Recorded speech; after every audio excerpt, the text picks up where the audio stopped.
Come on in here for the people who are later on watching, listening on YouTube. This is a Twitter space. This is a Twitter space for those listening later on YouTube or whatever. This is a Twitter space, so we about to wait for some folks to get up in here. We about to wait for some folks to get up in here, and then we're gonna talk about these hip hop imposters.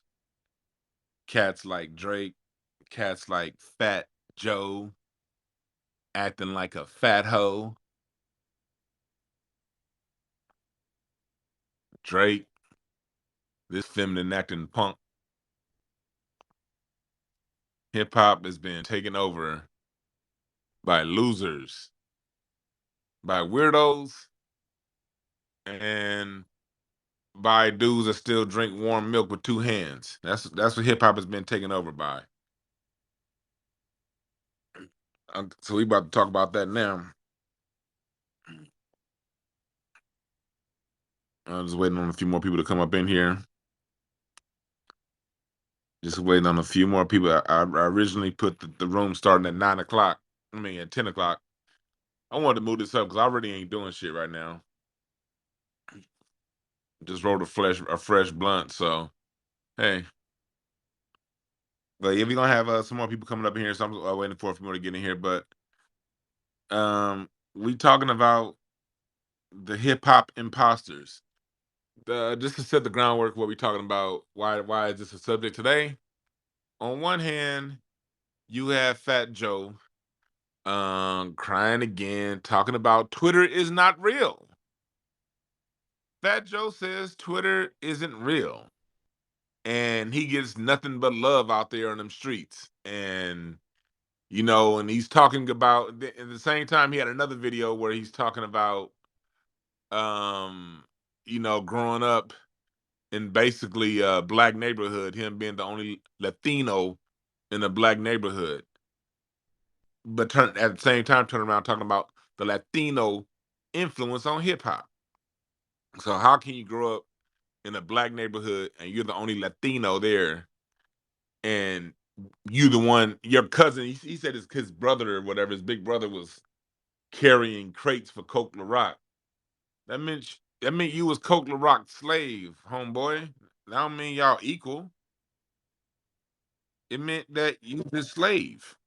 And so, and I get it, and that's cool. He needs somebody to carry the crates around. But here's the difference between people like Fat Joe's big brother being the slave for Coke LaRock and for different MCs and what we were in slavery. See, when black folks were in America in slavery, we now were only doing the work. We were creating the inventions to make the work easier. It was the black slaves that invented the cotton gin. You know what I mean? It was the black slaves that invented the different tools to make slavery easier.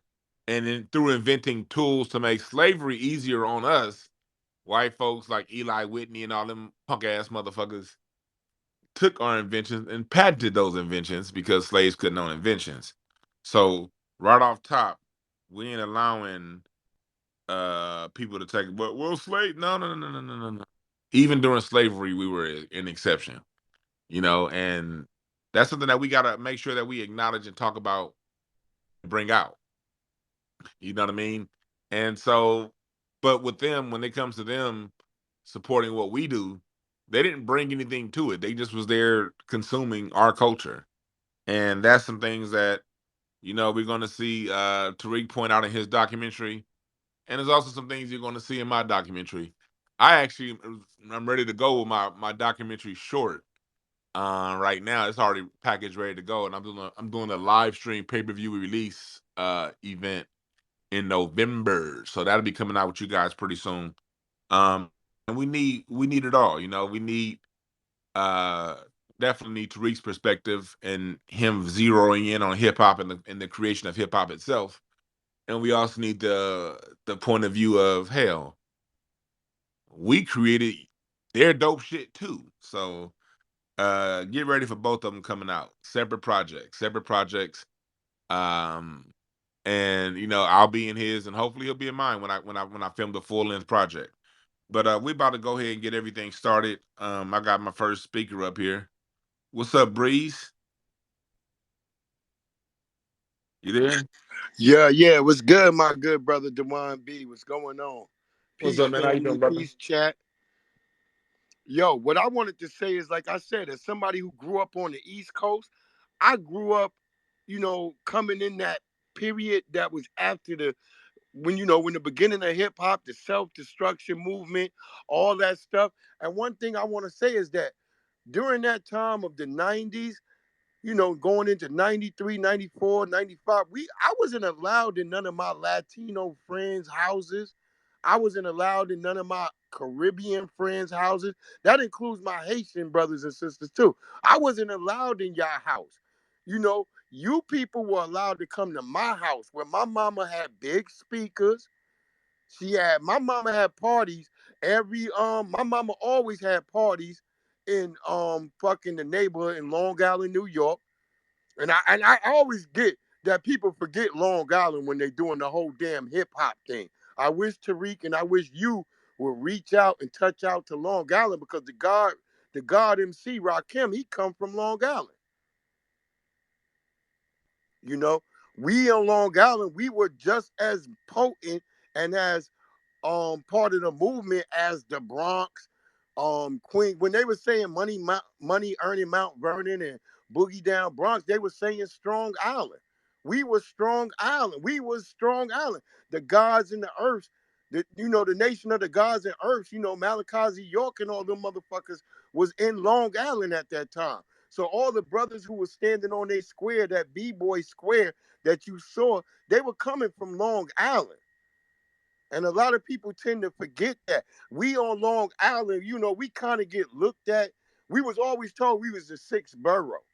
But a lot of people forget that we were the most thoroughest. You had De La Soul, you had Rakim. The leaders of the new school came from Long Island. Busta Rhymes was in Uniondale. Lots of tethers and immigrants reside in Uniondale, Long Island. And that's where a lot of them were. And we always had conflicts with them. Shit, we was dealing with the whole immigrant problem way before a lot of other places in New York because in the Bronx they just let them take over in the Bronx. But in Long Island, we were fighting these motherfuckers. We was one of the first motherfuckers to be fighting MS-13, chasing them off the block. You dig what I'm saying? We did not let them come in our neighborhoods and bully us. We was chasing them off the motherfucking block, the whole MS-13. The motherfuckers know they could not walk down Jerusalem and Uniondale. We was giving them that business, hands and feet. And I just want, and I'm glad you bringing your joint out too. I'm so grateful to Tariq dropping his joint, but I just hope y'all guys don't forget Long Island. You know what I mean? We had a group I of brothers appreciate that, called the dog. I'm uh I'm just gonna let you like for Yeah, yeah, mine. I have one more part and I was gonna Go land ahead, my go ahead, go plane. ahead. Go ahead. One more part. And I was saying, like, people forget there was a whole group of brothers that came out of the 70s in Long Island called the 98 Posse. Go look that up. The cars, I know you hate my 98. Cool. What's his name? Kumo D. He talked about that in his song. I know you hate my 98. That come out of Long Island. You know what I mean? These were big box cars. The 98 Pontiac was a big box car that brothers put rims on back at that time. This came out of Long Island, New York. And Wyandanch, Hempstead, Amityville, Roosevelt, Westbury. So I just want everybody to understand Long Island had a very good prominent part in this. And we still got artists coming out of Long Island right now, from A plus to everybody else. But yo, salute. I'm Yes. gonna land my plane right there. Peace and blessings. All y'all have a great one. Happy Sunday, family. Yes, sir. And thank you. My co-host here, Sunny now, but thank you for that. But just to let you know, my documentary and Tariq's documentary are doing way out far different focuses. He's gonna focus on hip hop, like keenly on hip hop. I'm not gonna focus on any particular borough in New York because my project is expanding the conversation. We spend way too much time on New York. And no disrespect to my brother Breeze, because I fucks with you and I fucks with a lot of New Yorkers. But the rest of us don't really give that much of a fuck about the politics of New York. And not and again, not this ain't direct towards Breeze.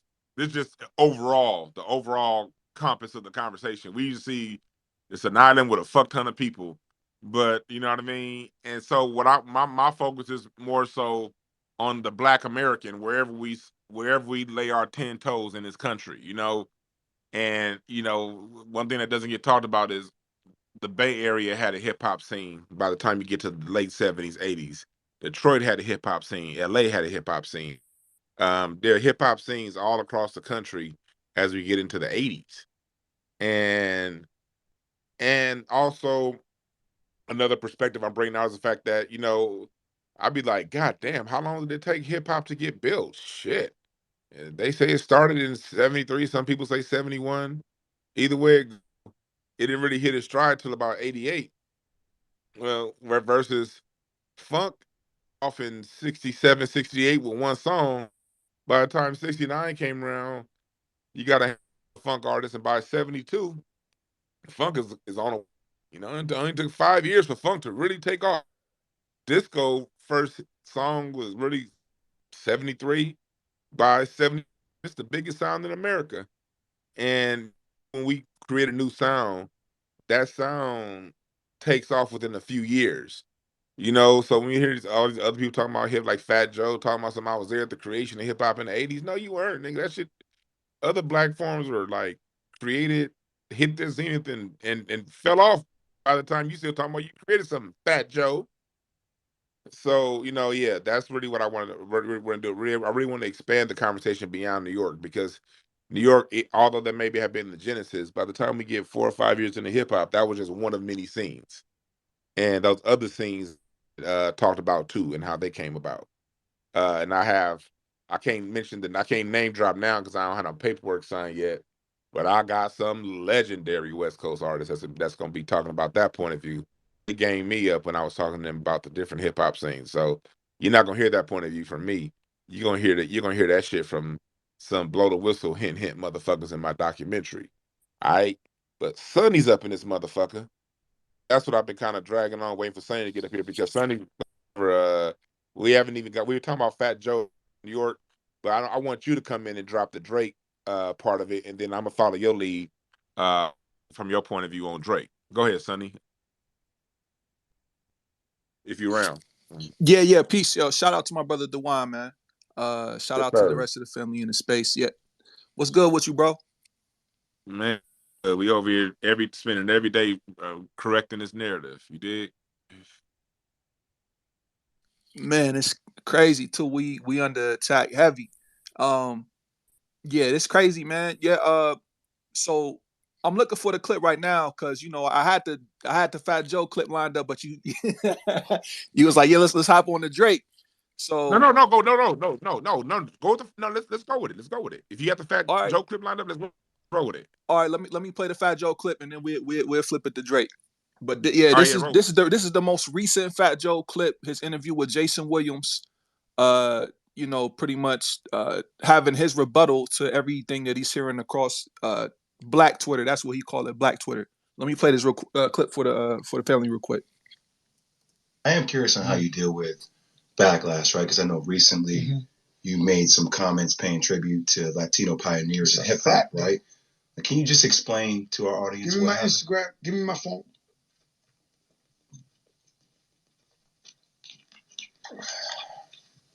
Funny you say that. I just pulled up, and this is what I just saw on Instagram. Because a lot of Black hip hop fans were all in their rage and their feelings about it. It's not true. That's Twitter Black fans. It's not real fans, bro. I'm not too sure what's real on Twitter and what's not.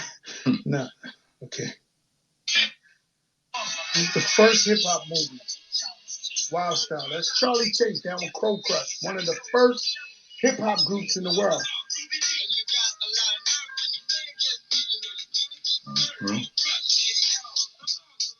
Fantastic Romantic 5, Cold Crush. I just saw this now. I didn't have it. Look, they're both Puerto Rican on the first rap groups ever. Can't make this Ruby D, first Puerto Rican. Do you see Ruby D? Like, this is from the infancy. Listen to what I'm saying. Cold Crush, Fantastic Romantic. When you go and you buy your books or you look at your 30 for 30 documentaries and they show hip hop's infancy, there was a photographer named Joe Conzo who took every picture. If it wasn't for him, we wouldn't have that. That footage of the Bronx looking like this, he picked up the camera. He's not hip hop. Charlie Chase, the DJ of the Cold Crush Brothers, is not hip hop. Ruby D, the first Puerto Rican MC, and Wit Wap from Fantastic Romantic is not hip hop. So I'm sorry, guys. I grew up in the Bronx, not on the other side of town. I grew up where hip hop was born. You know, so when you look at Saudi Arabia and you see them going around Mecca, I was born in the Mecca. So Grandmaster Flash, who is one of the three founders of hip hop, is Africa Bambaataa, Kool Grandmaster Flash. My brother was his crate boy. So my brother, when he would go DJ at the legendary jams, my brother would carry milk crates that had vinyl. It's my brother, my blood brother, my brother Angel. They call me Little Angel when they see me. Grandmaster Flash and Melly Melly, they call me Little Angel. It's not my fault. I was born at the place. You really can't argue with me. These are facts. This ain't controversial. This ain't nothing. This is a fact. Now, if you want to erase history, if you want to change the history, I don't know what to tell you, bro. Like, but I'm gonna stand up for the principle. What's right, what I know to be correct, 1,000,000%. When they make this hip hop museum, whatever Fat Joe said will turn out to be factual. It's not controversial. Does it bother you when you receive backlash, Joe? What happens with the backlash is, first of all, I don't believe Twitter, right? You know, because when they cancel Fat Joe, I'm in the blackest neighborhood of Houston, where they're loving me, carrying me in the air, tossing me up in the air. Joe, we love you. I'm in the ATL, just did the beat. I just hosted the Black Entertainment Wall. What? I don't know where these people are at, guys. I don't know if they're fooling you guys on social media or something. I don't see them. I have yet to be confronted in any place in America with somebody saying, Latino, I don't know who these people are. When it comes to hip hop history, you better not come at Fat Joe. He was there. He has knowledge. All right, I got to say about that. I'm gonna kick it to y'all. Uh, First off, he said he was there in the Mecca. Fat Joe was born in 1970. What age around? What time did we all start becoming aware of the music around us? When we start making our own decisions between 8 and 12, really between like 10 and 12, 13 is when we start. Before that, we listened to the parents, our music, our parents, our brother, our sister, our friends listening to. 10, 11, 12, you start listening, making decisions. So that means Fat Joe doesn't really start making his decisions in what music he listens to till about 82, 83. Not free enough to go attend parties and get outside. Uh, he's not free enough to get outside and be out there in them streets until at the earliest, if he's a little rebel, 16, 15, 85, 86. So that means that's about 15 years of history that he wasn't. In the best case scenario, he don't look like he don't look like he was a live cat. He looked like any other Mexican. No disrespect to the Mexicans, but yeah, he looked like any other Mexican. So you know he wasn't out there in them streets until he got into his 20s, late teens. So we talking 1990. He's finally getting out there in them streets. 1990, as far as clubs and partying and being a live guy. You dig? So he's 20 years in. If his argument is I was there, you weren't there until the 80s. Just because you was still like when Grandmaster Flowers was DJing with the three turntable system in New York. Fat Joe wasn't even in his dad's back yet. Like nigga, your sperm hadn't even come yet, homie. Nigga, you was still somewhere in where else? Your sperm wasn't even here, nigga. So they try to use that one as a point of view. Like my minor in college was anthropology, and I always go back to that. I trace lineage and trace the same way to the same standard I was held to when I was in college, when I was on the Santa Monica College debate team, when I was at Cal State Northridge. That's the same way I source information. Got to show a cultural continuity of things. And Fat Joe talks about all this stuff like, okay, we were there, my brother was carrying crates. Look, nigga, I was tweeting when Twitter was new. I was there before it was. I didn't create it, nigga. I started Yahoo this motherfucker when I was like 15 years old, like back in the 90s. I've been on the internet since back when when they was telling us, hey, ain't nothing but creeps on the internet. I was there. I didn't create shit. If you want to show your brother, this whoever this Puerto Rican dude is, he said in 1970 was there with yes, what was he doing? He was doing a Black American art form that had always been around here. You can't show me anywhere in Puerto Rico where motherfuckers was rapping and having rap crews. You can't show me any Puerto Rican neighborhood. Show me an exclusive Puerto Rican rap crew. If you want to claim credit for something in 1970, show me an exclusive Puerto Rican crew where the DJ was a Puerto Rican, the dancers were Puerto Rican, they all get Ray from Lean on Me. Show me a picture where you got 5 Kid Rays from Lean on Me. And anything hip hop, anything hip hop. Show me 5 Kid Rays from your Joe Conzo picture taking motherfucker. We 3 Kid Rays in one group. All you get, nigga, is a whole bunch of is one Kid Ray from Lean on Me, and a whole bunch of that nigga that whooped his ass. I forgot his name. Now looking back on Lean on Me, I'm glad, homie, that I'm glad that drug dealer whooped Kid Ray's ass because these Kid Rays today are fucking up. They going around acting like they wrote the Fair East Side High song, nigga. You was at East Side High, nigga. That was Sam's and a teacher that wrote the new Fair East Side. And just because Kid Ray was standing there in his ugly ass suit getting his ass whooped, you want to claim credit saying that Kid Ray created the new Fair East Side High. That's basically what these motherfuckers are doing. Um, but go ahead, Sonny, man. I know you want to speak on that. Then we gonna get to the speakers. Nah, I just real quick, brother Dwan, like, so just from the clip, playing the clip, everybody hearing it. Fat Joe, he can act like he's not in tune or paying attention to what's going on Twitter.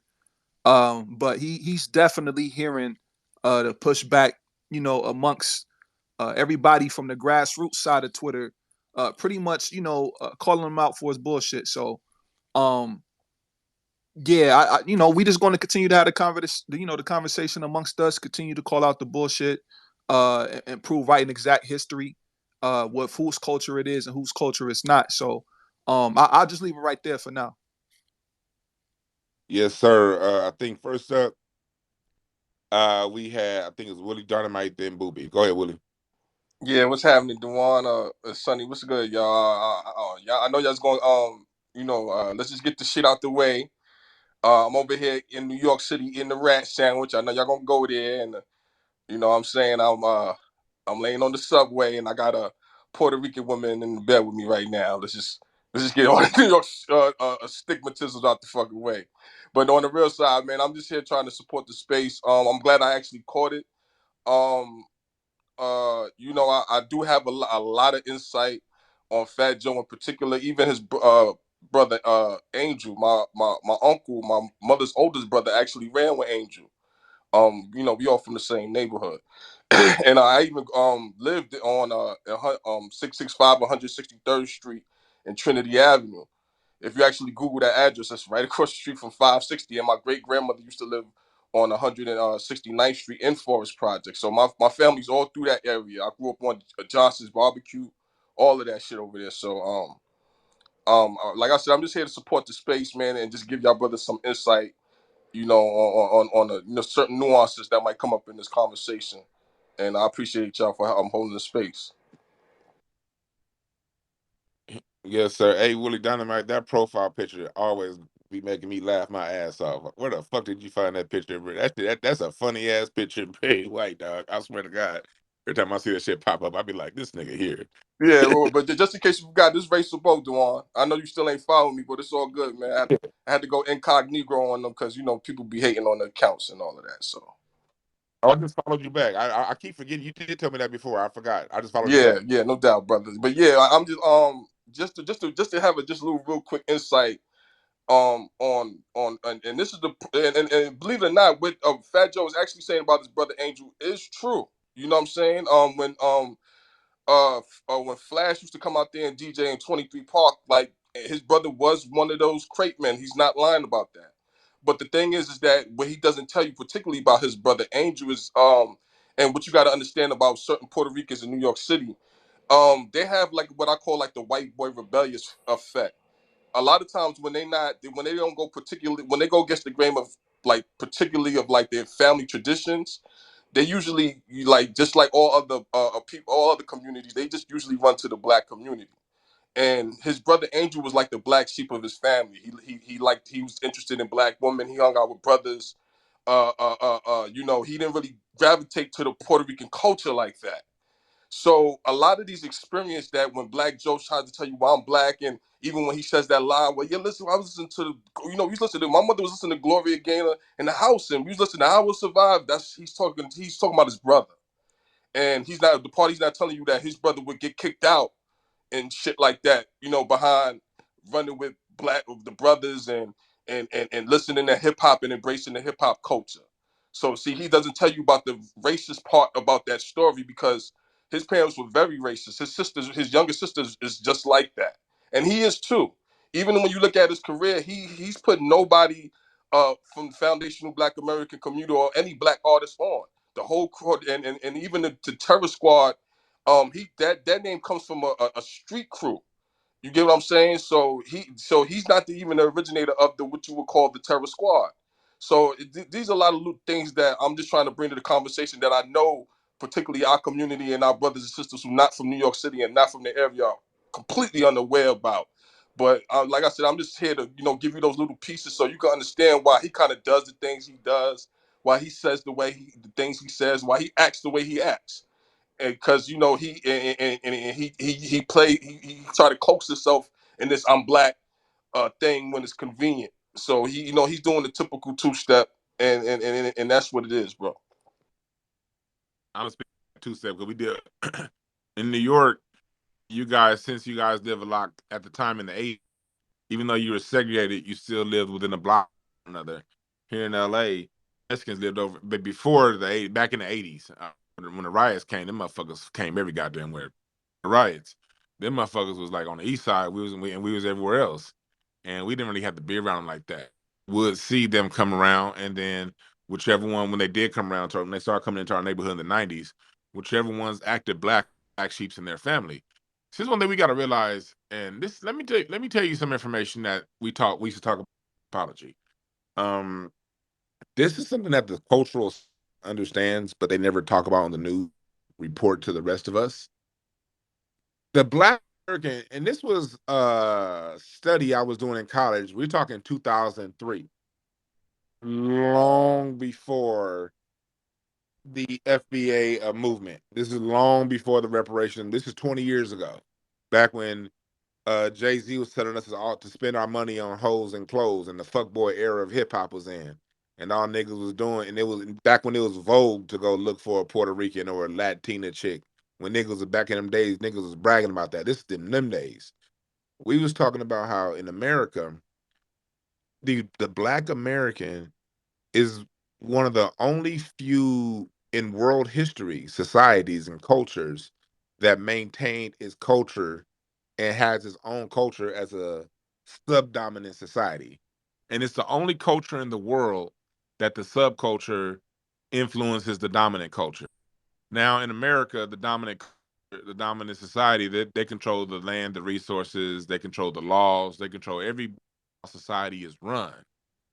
But research we were doing 2 years ago, 30 years ago, and that research I was on years ago was dating back 40, 50, 60, 70 years. Some of the stuff we were reading in college on this particular dynamic date back to the 50s. And it was always talking about how in America, the Black American is the person that influences the culture, the food. All of this stuff is in academia. This is nothing that's unknown in academia. The thing is, the white supremacists stay on cold. So you're not going to have white folks publish books about this where we're talking about, hey, look how great those black folks are. No, no, no, no, no, no. You're only going to hear this in peer-reviewed journals, and you only hear this stuff in the academia level style books where they openly talk about the Black Americans' influence on America, which by extension influences the world. And they also at the same time talk about when you're dealing with immigrants to a new country, it takes a new immigrant class about 2 generations to have any sort of impact on a country, and usually the first impact that they have is with their food. It takes about 2 generations for other cultures to usher in their food, maybe a certain way that they dress or something like that, for a cultural aspect. But America itself is a very ethnocentric country. Doesn't give a fuck about nobody else. America don't care about nobody. That's why we only learn one language in this country, and we barely English. America doesn't have any interest in opening anything, any border. Well, they open up borders for labor, but any kind of mindset towards subdominant cultures. So when you just take it from if I were to go straight academia, I can go right to Fat Joe and say it's literally impossible for your culture to have any effect because you're talking about a first generation movement, second generation movement. You haven't been here long enough to have an effect on us. And if you did have an effect on us, you'd have to show us where that particular culture was up, thriving, and moving where you come from. And you have to also prove that that entity was not already a thriving thing where you landed, and show through that method, through timeline, through cultural aspects, if a cultural exchange happened or if there was any, or you just bullshitting. Let me give you an example before I kick it to the next person, before I bore you niggas with this academic shit. Let me give you an example.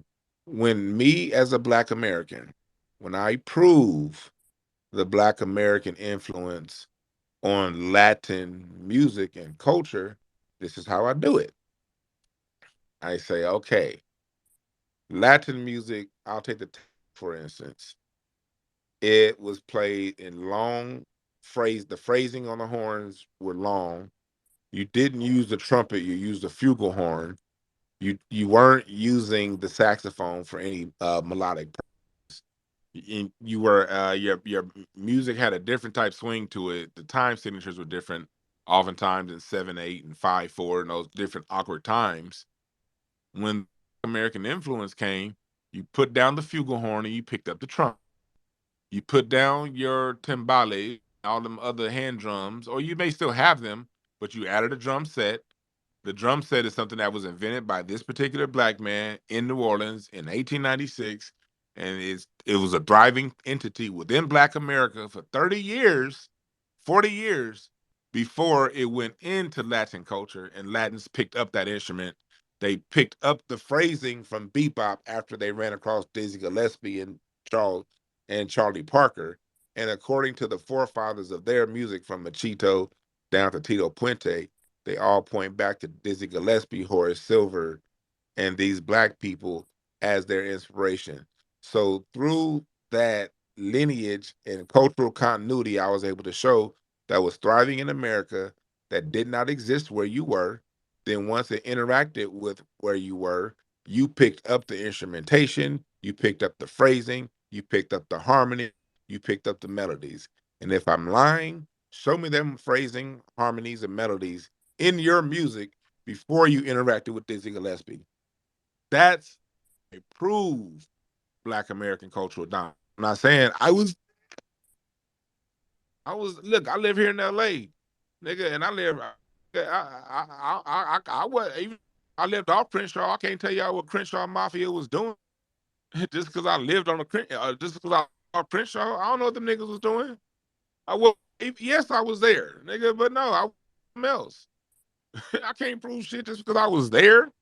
Nigga, I gotta show you evidence if I prove you. And if you can't show me evidence, shut your bitch ass. But go ahead, booby. Oh, one thing before booby go. One thing. I have my own documentary release party I'm doing. I'm going to set for November. My trailer's done also. But my documentary is far different than Tariq's, and so I want y'all to support the documentary on hip hop. Mine is is bigger than hip hop, the Black American family tree. I'm doing all of this, and the premiere I'm doing is a fundraiser crowdfunding for the series that I'm putting together. But I have a fully completed documentary short where it's just me in it. It's just gonna be me in this documentary short. But I'm breaking a lot of these down, and I'm doing a pay-per-view event to raise funds, for the full thing. So coming up in November, event. I'll have you guys some details later on this week. And I can't tell anybody who's in it, but I will tell you, it's some legendary motherfuckers in it. It's some scientists in it. I got some cultural anthropologists that could really break this down scientifically. West Coast legends in it. I got some Motown legends in it. It's gonna be real dope full season. I got some blues legends in it. It's bigger than hip hop. From we going from rock to pop, bebop to hip hop. We're covering all this shit, and so yeah, that's what we're gonna be doing. And I'm appreciate you guys' support. But our episode already in the can, waiting on you niggas, so you can see with it. And it was all self-financing, put together, and all that good shit. I put that shit together, but I ain't released it because it just wasn't time.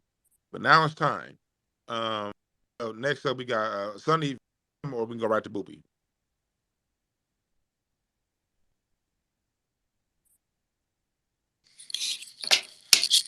You say my name, Dwan? Yeah. I say if you want to say something, go ahead. If not, we go right to Boopy. Boopy is not there. We go to Willie. Oh, nah, definitely. Okay, nah, everything that you're working on as far as like breaking it down from that level is definitely needed. From a cultural aspect. We had this conversation before in your last space, man. We definitely gotta gatekeep the culture. All of it. That's definitely another part of this conversation that we're having from the grassroots level, outside of reparations is, gatekeeping the culture, man, because we're under attack with the culture. And, we know the importance of having a culture and stripping the people away from their culture. We've already had those talking points, placed on Black America for a long time, from my perspective of growing up, people coming over here and saying, Black Americans don't have a culture. So yeah, man, I'm looking forward to the bill. I'm looking forward to the documentary, man. Definitely, I'm gonna chop it up with you on the back channel with that. Yes, sir. Let's talk about on the back channel because yeah, this one already in the can. But I recorded it year and 3 months and motherfucking 45 pounds. Like goddamn, I look like a snowman in that bitch. When I saw my ass on that recording, like, I gave up beef that next week. God damn it. I was like, all right, yeah, it's time for it. I don't mind being big, but goddamn, I look like two donuts sitting on top of each other. Let me go ahead and take care of that. But who next? Booby, you there? It's on, Booby. Yo, peace, man. Peace to the family in here. Peace to the people in the room. Shout out to you, brother Dwan. Shout out to you, Sonny. But now, I really just want to address the clip that Sonny had played earlier in the space, man, with Fat Joe.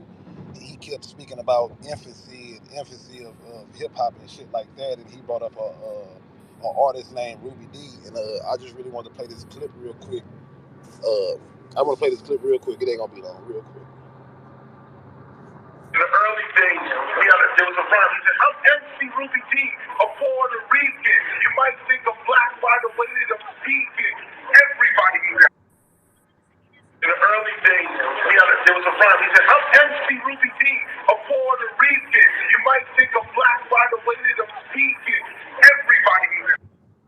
Yeah, I mean, so hopefully y'all was able to hear that, but yeah, that was KRS-One speaking about Ruby D, the same person that Fat Joe was talking about, and you heard him clearly say, "I'm MC Ruby D of Puerto Rican. You might think I'm black by the way that I'm speaking."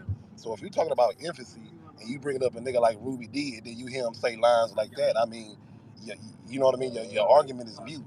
You know what I mean? There's too much evidence on what's going on with our culture and and even immigrant, people like Ruby D done made statements alluding to who he sound like and where he getting his culture and everything from. So it's just crazy, bro. But nah, it needs to happen. Yo, documentary, everything that's going on right now needs to happen because the culture being hijacked on all levels. And yeah, like son, it is two conversations going on at once, and they both are very important. Culture, racial, genocide, that's very important. So yeah, I just really want to point that out, bro. And that was KRS-One. Stating that Ruby D line about how he a Puerto Rican, but you might think he's black the way that he's speaking. So, yeah, man, it's too much evidence out here, too much receipts, man, and niggas got to just keep standing on this, though. But, yeah, shout out to the space, though. That's where I appreciate that, man, because that just we already know what it is when it comes, but to hear KRS-One speak on it, you know, he was Ruby D was relevant, and at the time KRS-One was doing what he did when he was and KRS-One's still doing this thing. I make him seem like but we know this him saying it's further evidence, just like Fat Joe. You're not giving us anything that we don't have. The only way you can show that you contributed, here's a contribute, nigga. If it's a potluck and the only thing you brought is a spoon, nigga, you didn't contribute shit. Am I lying? Motherfucker come around to the potluck with a plate and a fork, and that they contributed. And matter of fact, you damn near sneezed on a mac and cheese. I should kick your ass out of here. And that's literally what we dealing with right now. Like we people that's coming with a plate and a fork and a knife to carve up what we created, saying contributed, eating off everything. They have whole genres of Latino hip hop now. You know what I mean? Now you got Latino club promoters that have hip hop night, and though the hip hop night is making more money than the doonch doonch doonch doonch doonch doonch night. Nigga, only their parents listen to that doonch doonch doonch. A nosotros vimos a la cuatro o nosotros. Nigga, that's their parents. They ain't listening to that shit. So the young promoter, if think about it, if you're a 22-year-old, 25-year-old, 26-year-old Latino, and you're the one that got the juice in your community, you're the popular guy, you're the promoter, and the only music you can promote is doonch doonch doonch doonch doonch doonch doonch. You're gonna have 10 people your age showing up to that party. You can turn on some Kendrick Lamar or Ice Cube or I'm too short. Let me play some Drake. That now you selling out clubs. Now you got all kind of Latinos walking around dressed like niggas, walking like niggas. They ain't wearing no motherfucking boots and spurs like they daddies did. These niggas are not wearing no big ass 15-gallon cowboy hats.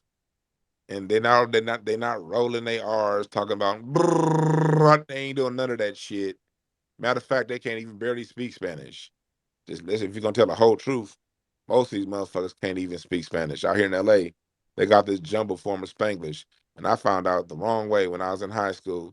I'm over here uh, copying off of Valdez's test, thinking Valdez knows Spanish. And I'm over here, I know I got to help this bitch. And then when I go to pick up my test, big ass failed and a come see or written in red from my teacher.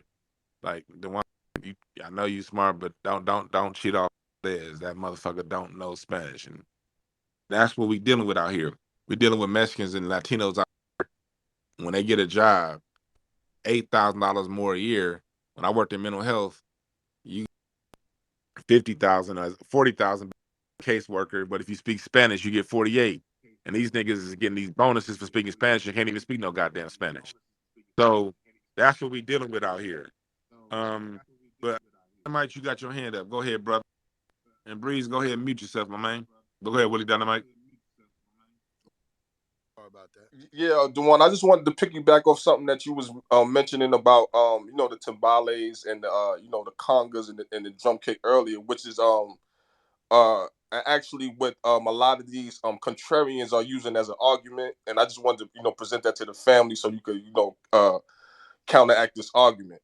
And what the argument is that people in particular like Dr. Cologne, during the 1970s, during the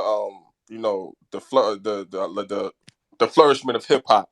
Um, the on certain break beats that were used as break beats during the time, they might have used certain Latin records or what he likes to call in his terminology the Latin breakdown, which is basically bullshit, and I'm explaining why.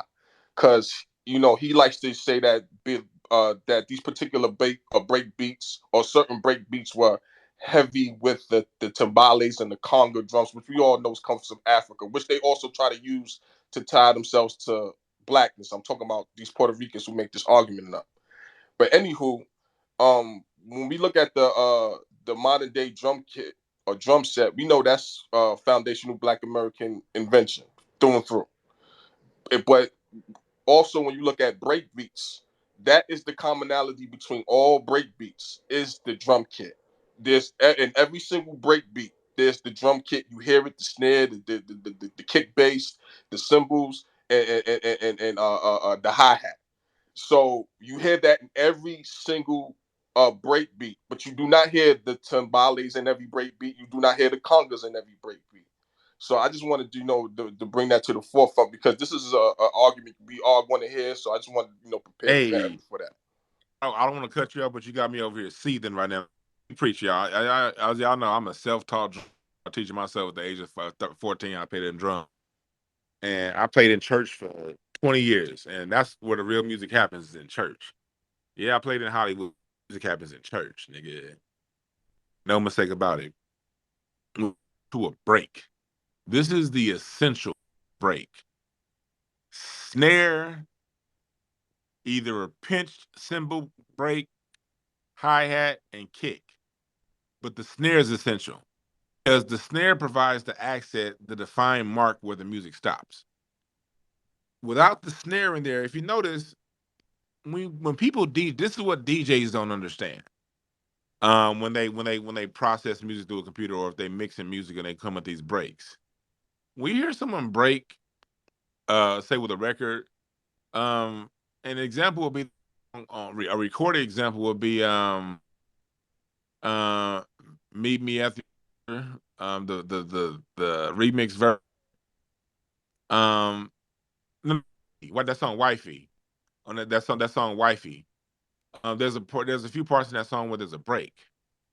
But on those breaks, there's no snare. So there's like I don't know if the casual listener may not understand what I'm saying, but the music person knows exactly what I'm saying. Without that snare, it doesn't it doesn't if I'm gonna break, if I'm doing some break, either I'm gonna hit my hi-hat, open it and close it with the kick at the same time, or I'm gonna hit that snare, or I'm gonna hit the cymbal and it has to be a very solid, defined accent that the drummer has to do. The whole band does it the break. Drummer doesn't do that. Break doesn't make sense. It just it becomes it goes from a break to a cliffhanger. Now there are ways now a cliffhanger is something different. You can make this there's a you hang the note. And you'll sometimes find that if you go to a live concert, sometimes Kool and the Gang does it. Where they'll do where the song where they'll add like when it gets they'll say the word end, then it'll just cut off and you'll think the song is over. And if you go to any band, if you go to concerts from bands from the 70s, bands from the 70s were great for this. Michael Jackson was too, where they would just kind of like let it go and pause. There wouldn't be a break. The drummer on purpose wouldn't put that defined mark on the snare, hi-hat, and kick. They're gonna let that hang and you do that to let the song simmer and let it give you a sense of anticipation and then the band comes back in on the one or wherever they're going to come back in on. That's a different musical method, but all of this is music science. See, when these Dr. Colognes and these other people come in, these aren't musicians. They don't understand there's a full-on science. Music is a science. It's chemistry, literally. And we Americans, we're the only ones that can do it without writing it down. That's what makes us unique and great. When these other people do it, they got to put it in. Now we know how to write music too. We know how to put it in notes. We know how to communicate it. My father-in-law wrote all those great compositions for Michael Jackson. He wrote them with pencil and paper. It's written down. We know how to do that too. But we also do it without writing it down. That's what jazz is. No, that's what funk is. We're doing it without writing it down. And so at the same time, it's a science. And in my documentary, I have a few musicians. You've never heard their names, but you've heard all of their music. I have some musicians that's gonna be in mind that you may not have heard their name, but you 1 billion% have heard their music. They played on basically everybody's stuff. We getting the musicians in this shit, so we can explain how a B minor movement to a F major 9 is gonna lift your spirit from this vibration and that vibration. Oh yeah, we going that deep with it. That's where we going with it. I'm going to break down the science of what a chord does to you. I'm down in the documentary the science on, as a drummer, the shift in my kick enough to change how you dance. For you and ladies out there who dance good, follow what I'm about to do before I kick it to the next speaker. As a drummer, if I'm coming with a straight 1 2, ah, ah, it's gonna dig a crater in the pocket for you to in a certain way. But then all I gotta do to change dance is to go from ah, uh, to ah, ah, ah, ah. One subtle change in how I drive my foot is going to change how you dance. Change the cadence in which the rapper rhymes. It's going to change the essence in which the singer sings. And then if I turn around and that snare and go ah, uh, ah, ah, ah, ah, ah, ah, ah. If I change that snare up and put a little extra on the 2 and the and I swing my foot from the 2 to the 2 and every little thing that I do between the relationship between my foot and my snare is going to change the rhythm in which you move, the cadence in which the rapper raps, and the way the singer sings. And I can break down science. I promise y'all, I know I talk to y'all a lot, but I've only given y'all 10% of what I understand music. Because I know niggas listen. I've only given you niggas 10% of what I know about music. The other 90% is gonna be in these documentaries. That's just, hey, that's what it is. You know, and because we need for people who care, you invest in what you care about. The reason why I understand all this is because when I was 14, I would mow grass, play the drums in church on Sunday, and save up my few dollars to buy VHS tape of Max Roach, my farmer as a kid, and his documentaries because I need to learn about more about Max Roach. So I make $50 in a week hustling, and I was a 15-year-old. Instead of buying shoes, I was buying tapes from my favorite, learning their history. I was buying cymbals, hi-hats, and kick and snares from busting it at church last week. I was doing my money when I was 17. So that story has to be put out there now. Be told there's a full-on fucking science behind music. And all jackasses running around talking about contributions and contributed shit. So no. We gotta go into the science of music and explain to you why this chord makes you feel that way. And I need to explain to you why the change in rhythm in my beat changes why you rap differently. And I got Rakim's phone number. I got these people's phone numbers. So don't be surprised who may or may not show documentaries. All right. I ain't putting no name because I ain't got nobody signed for nothing. But don't be surprised. But these are the kind of questions and these are this kind of information that we're gonna be bringing. So I'm definitely gonna need y'all to support the pay-per-view to come up so we can do it. And also when I do my pay-per-view, I'm gonna be taking y'all suggestions too. Like gonna see in the season. Like what are some things you're gonna see what I'm putting out there. I'm going to want to know, I'm gonna need you guys as to what are some things that you want to see the full season look like. What are some aspects of what you saw that you want to see expounded upon? What do you see me talk more about? You know, what are some points of views that you take from what you see, and all that shit part of it. But it's no science to these shit that these motherfuckers into deep water. We've been playing with these niggas talking about influence and talking about Tanat. No, no, no, no, no, no. Let's go down the water and see if you motherfuckers can swim. They can't. She Fat Joe. That motherfucker Fat Joe was like Bobo and Little Devil on that movie. I don't know if y'all remember that movie Nothing But Trouble from back in the day when Tupac was on it singing same song with Digital Underground. Y'all remember that movie? Nigga, them two fat Bobo and Little Devil, that's Fat Joe. Talking about some hip hop. Man, sit your ass down. Son, I know we still gotta get to Drake. We ain't even talked about Drake, bitch. So Sonny, I've been running my goddamn mouth, bruh.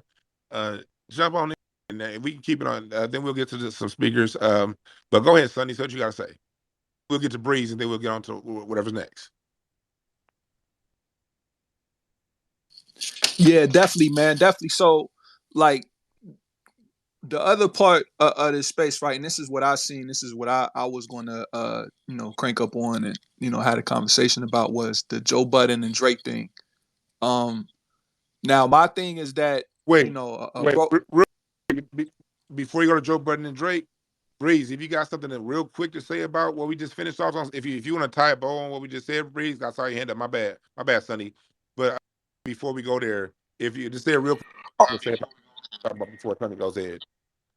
Yeah, I'm gonna get in and I'm gonna get out and land my plane. I was just saying, just like you, my brother who was on the West Coast cheating off their Latino friend, I was on the East Coast cheating off my Guatemalan friend Cesar, and I was failing too because he didn't even know Spanish either.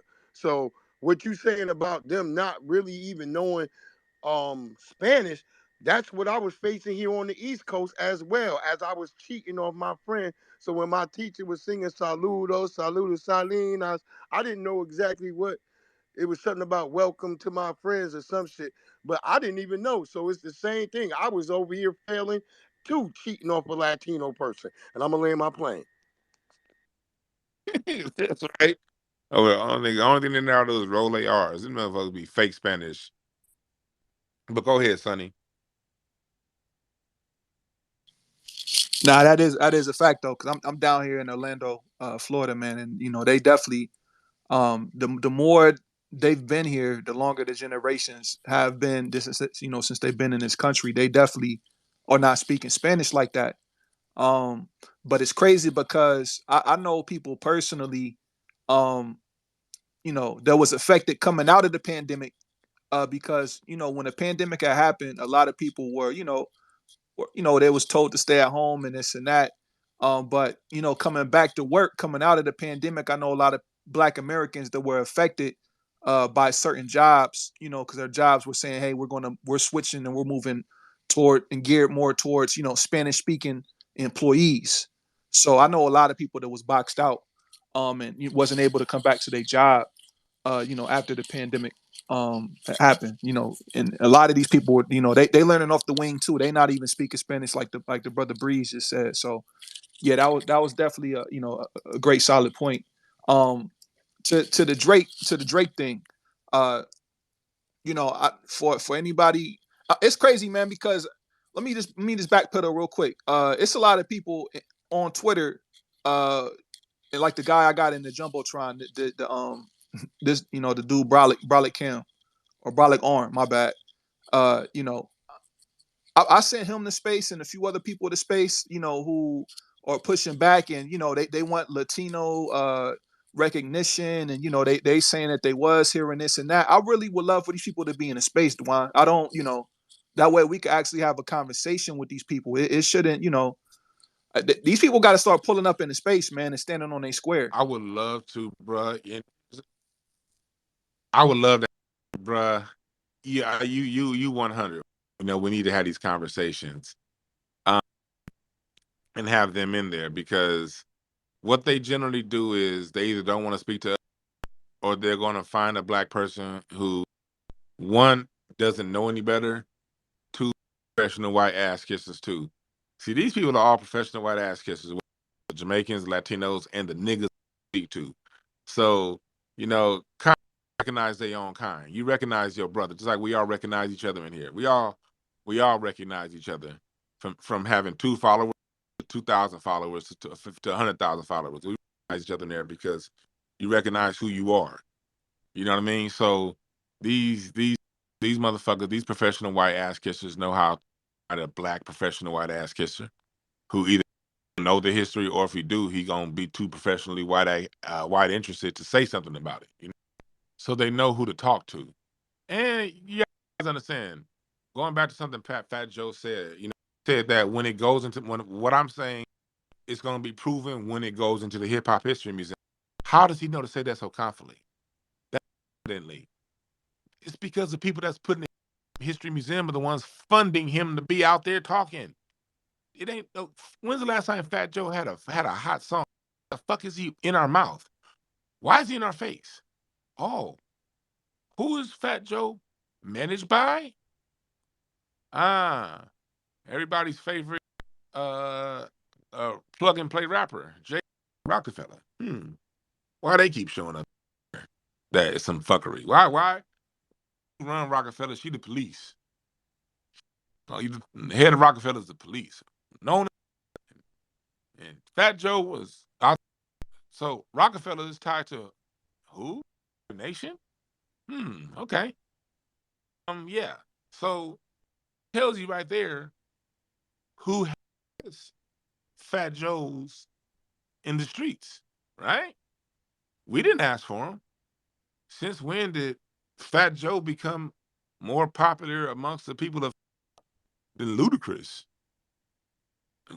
Did Fat Joe become more popular than we got Willie D out there? Willie D done built his channel, damn near 1,000,000 subscribers on his own. Why ain't Willie out there talking for hip hop? Willie D been in hip hop since that. He ain't got nothing to say. You don't think Willie D would want to be getting all the speaking in J? What about Brad Jordan, Scarface? One of the greatest rappers ever. Where? Why ain't Too Short talking? Fuck. We gotta ask these questions. Like, who's funding this shit? I told y'all before. Last month I went to an event out here in LA called Hip Hop and Basquiat, where they're basically trying to tie Basquiat, the nigga who Jay-Z got his hair like, mimicking ass nigga, his artwork, and they had Dougie Fresh on the panel. And Dougie Fresh was talking about right at the end, he was talking about, yeah, and Basquiat was Haitian and I'm Caribbean. And that's how they ended that motherfucker. But who sponsored it? Citibank. I mean, they're bringing out all these. They basically trying to tie in saying you cannot have hip hop without Basquiat. How many niggas know who the fuck Basquiat was before Jay-Z did his hair like that?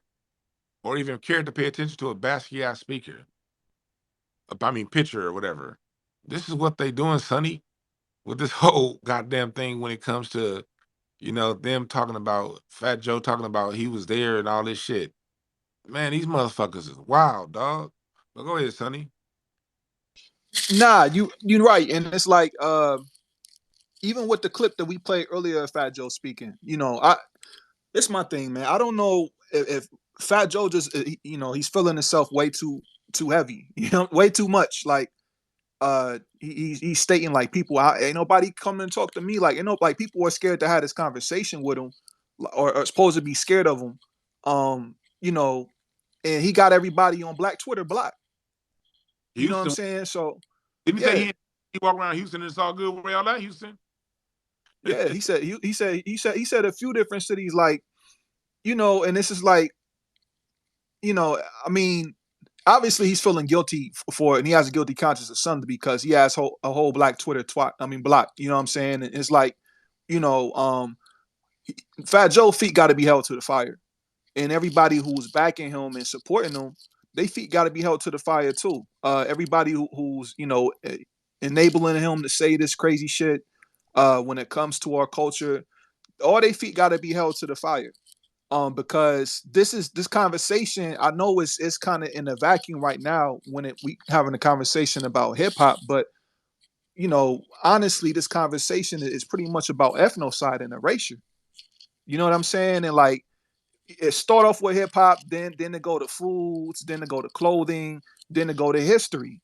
It's multiple levels or multiple steps and nuances to this conversation, right? So, yeah, bro. Like, Fat Joe, his feet got to be held to the fire, bro. Like this, that's just flat out. Moving on real quick. Go ahead. My bad, Dwan. Now, what you said something real quick. I want to point out. You said the people that support Fat Joe.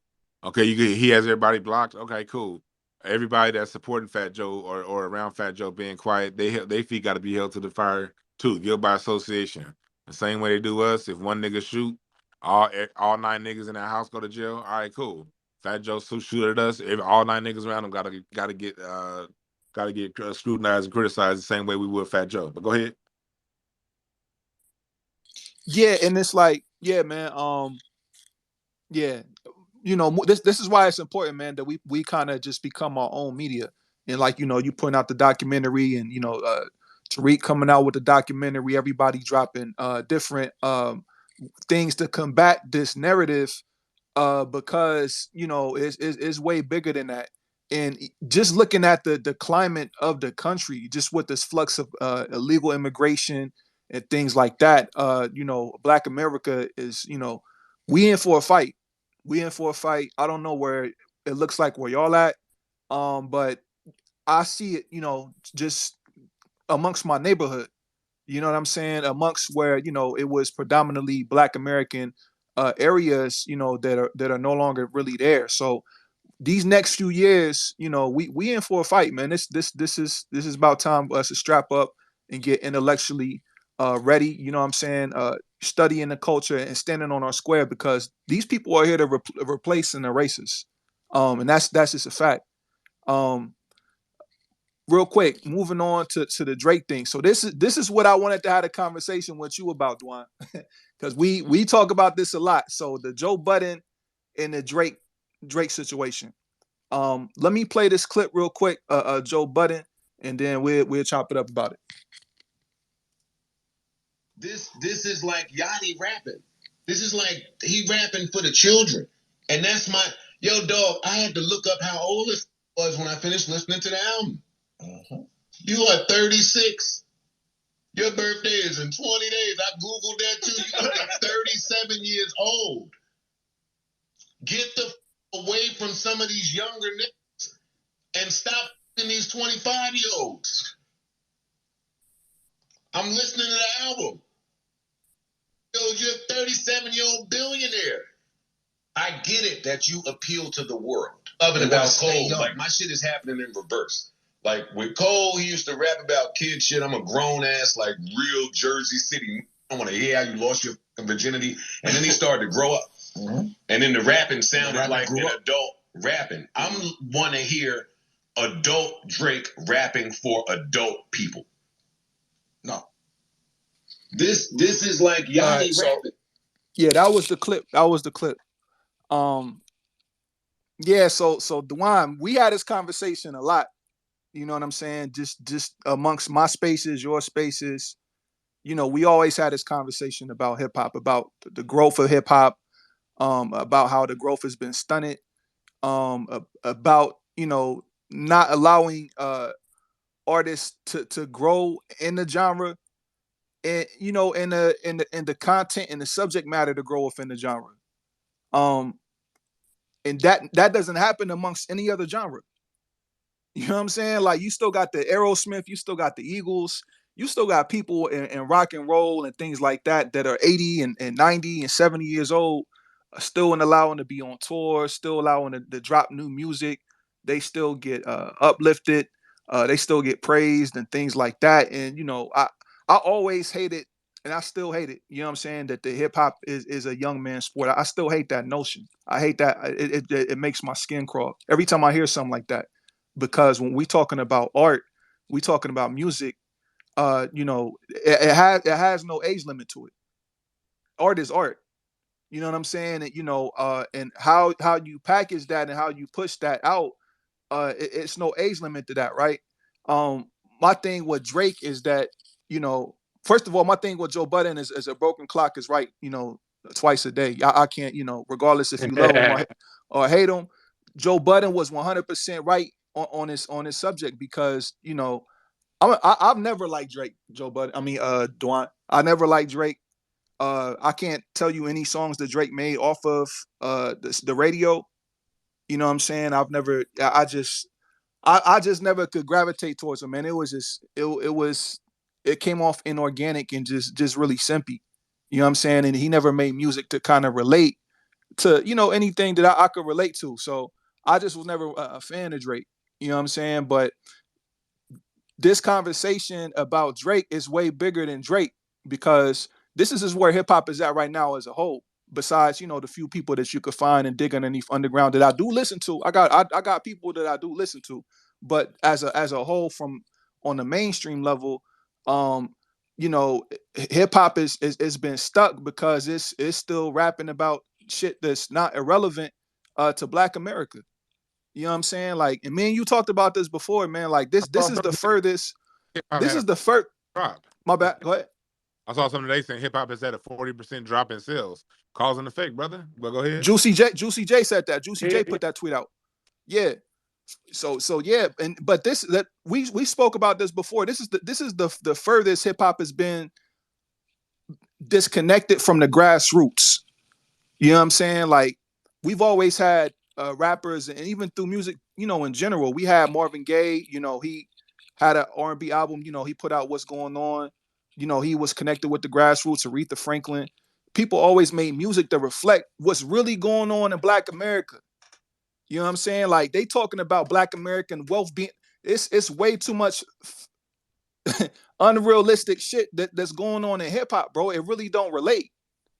You know what I'm saying? And like, we don't have nobody like that that's actually, making music that actually really and based in reality relates to Black America on a grassroots level. We don't have that. You know what I'm saying? Not on the mainstream level. I still, I still listen to a few people that I could give you, that I got in my playlist, but I'm just talking about on the mainstream level. But after that clip, Dwan, bro, how do you feel about that clip I just played? What's your intake on that? Um, I look at it a couple ways. I look at it two ways. One way I see it is, on one hand, that all Joe Buttons is doing is telling or asking Drake to grow up, and asking someone that's touching that's closer to 40 than 20 to grow up. I don't think that's much of an ask, on one hand. You know what I mean? And so, yeah, Joe Budden, I don't really fuck with his show like that. I don't really dislike it. I just don't pay attention to Joe Budden. I never have. Um, but him saying, he's basically telling Drake to grow up, and Drake's response is foolish, and it's showing that he doesn't have he don't have any other levels in as much about Jay-Z, and as much as the fuckboy music Jay-Z made in the 2000s. At least he showed some growth with 444, and some growth, on a certain level at a certain point. You know what I mean? He showed some growth with Kingdom Come. A Drake, bruh. So that goes to show you that, and then him talking about, okay, Joe Budden, you wasn't around, in his response, you failed, and I'm here, and that's because he's supported by them people. We know who his daddy is. I mean, and who his mama's people. I mean, who his granddaddy is on his mama's side. And so Drake is now, he's gotten legitimized by hip hop, and he's a feral child lashing out, just like Fat Joe. People, same shit in different toilets, if you look at it, you know.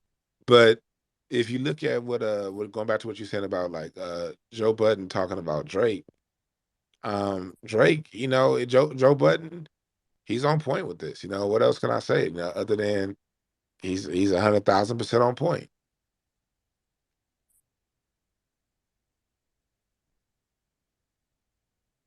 What did you think about it, Sonny? Or do you want me? Well, actually, you there, Sonny? Yeah, I'm here. I'm listening. Yeah, I was just saying. What did you think about that whole thing? What he said? I mean, I agree. It's at some point in time, man, when you're you're creating and you're making music, man, your music has to grow along with you. You know what I'm saying? You can't, be stuck at a standstill and trying to make music, that are trying to cater to a certain audience. And you trying to cater to 20 and 23-year-olds, that are in college, that are probably not in a long-term relationship, that are not handling, different financial or adult responsibilities. And, you, like you said, you closer to 40 and your music doesn't reflect that. And over time you've gained these fans at a certain time frame from the 2000. Maybe you start getting fans at 2005. Your fan base at 2005 was 20. Now you're 2023. Your fan base who was with you from the beginning, now they're 40. You know what I'm saying? Or close to 40. And they got kids that are in middle school, kids that are in high school, kids that are about to graduate high school. You still have a fan base that's been following you, but their life has evolved, from when they first became your fan base. And you're making music that is not reflective and that is not catering to them fan base, and they kind of get left out. So, but they still like hip hop and they still like rap. You know what I'm saying? And, and it's kind of hard, but that in between era, where you like 50, you know, let's just say you like, you in the 40s, you in mid 40s, mid 50s, early 40s, stuff like that. You still are a fan of hip hop and rap music, but let's just be honest, you're not gonna be listening to NBA Youngboy or Lil Durk or none of these little dudes. You can't relate to that. You know what I'm saying? So we like in a standstill. I don't want to say we in a standstill, but we like in an unfamiliar place and territory for older, or I don't want to see older hip hop and rap fans, where they don't really have that much to listen to, or things that or different artists they could listen to. I know, like on Tidal, because I got Tidal. They have like what they call grown rap, and they have different rappers catered towards that category, what they call quote unquote grown rap. Um, but it's still not a lot. It's still not a lot, So, um, yeah, I mean, Drake is, his growth is it's not developed. I look at You know like what I'm saying? sometimes we can't wait for them to report it. We gotta see it. Like there's grown rappers thriving right now. Like look at what he's been putting out, and look at the people's response to Nas with this run he's had this last 3 years. You know what I mean? 50 Cent selling out tours, Nas selling out tours. I saw Nas twice last year. And both events was sold out. This motherfucker hip hop sold out. With Wu, I went to this Wu Tang and Nas concert. That's something like Hollywood Bowl. Hollywood wouldn't even do a rap concert 10 years ago. I've been a subscriber at the Hollywood Bowl since 2001. They wouldn't even do a rap concert 10 years ago. Now Tang and Nas is selling out the fucking Hollywood Bowl. Like grown rap is thriving right now. It's just that it's not gonna get. There are no white publications that are going to acknowledge that, because there are no, they're the people that is dominating grown rap are all genuine Black American artists. You know what I mean? And they're not going to acknowledge that. And it's funny how, as much as grown rap is thriving, where's the Fat Joe tour that's thriving? Let's go back to his punk ass. Where's the Fat Joe tour that's selling out? At least Drake is selling out stadiums and shit. A bunch of young dumb motherfuckers. But at least there's people buying that. But asking him to mature with his audience, I mean, look, that part of the maturity process, part of the growth of all of like the Black American artists is, at some point there's a career defining album to where they talked about more than themselves. And everyone that we look back that hit, and I'm a firm believer, like the thing that propelled Marvin Gaye in the annals of history and Stevie Wonder has, say, an Al Green or Teddy Pendergrass. Not that Al Green and they all make great music. They love music. But it's something about Stevie Wonder and Marvin Gaye that when you look back at those two in particular, they are always reverenced on like on a different level. And a major reason is because at the zenith of their careers, they created albums that really question how society is run. And even though those are Black focused, all of these crumb snatchers that be eating off our table, they still can relate to it because they dealing with oppression in their way. The only difference between us and them is they'll find something in the song, then run to a different country. We'll listen to the song and fight back. But the song, either way it goes, had an effect. So I'm a firm believer that the reason why Stevie Wonder and Marvin Gaye are really at the and even in my and at the top, the highest level, Michael Jackson. You can talk all you want about Billie Jean and Thriller, but Michael Jackson's music, man, he laid it on the line for us too on a history album. That's an album still sold 30 million goddamn units. You know what I mean? It didn't sell as much as Thriller, but it still sold tens of millions of units. And so, though, at some point, the greats have that impact. You know what I mean? Yeah, I got in the car. My bad. And all Joe Buttons is halfway doing is saying, "Hey, yo, Drake, we ain't telling you to be Marvin Gaye, but you still talking about 25-year-olds?" And for Drake to respond with a long ass Instagram response, that show you how tender his music is, and the reason why we have such a tender booty nigga ass society these days. Look, all these Drake fans running around here, and you wonder why now you can't have a decent basketball conversation without somebody saying, "Hey, that's the Drake effect, nigga." You can't even have a difference of opinion with a nigga and be like, "Hey, man, I think this, you think that." You get niggas that be trying to change your opinion, and then they get mad when you be like, "No, I'm not changing my opinion," and fuck you for trying to change my opinion. You know what I mean? They get all emotional. Nigga, that's that Drake effect, man. This motherfucker has really.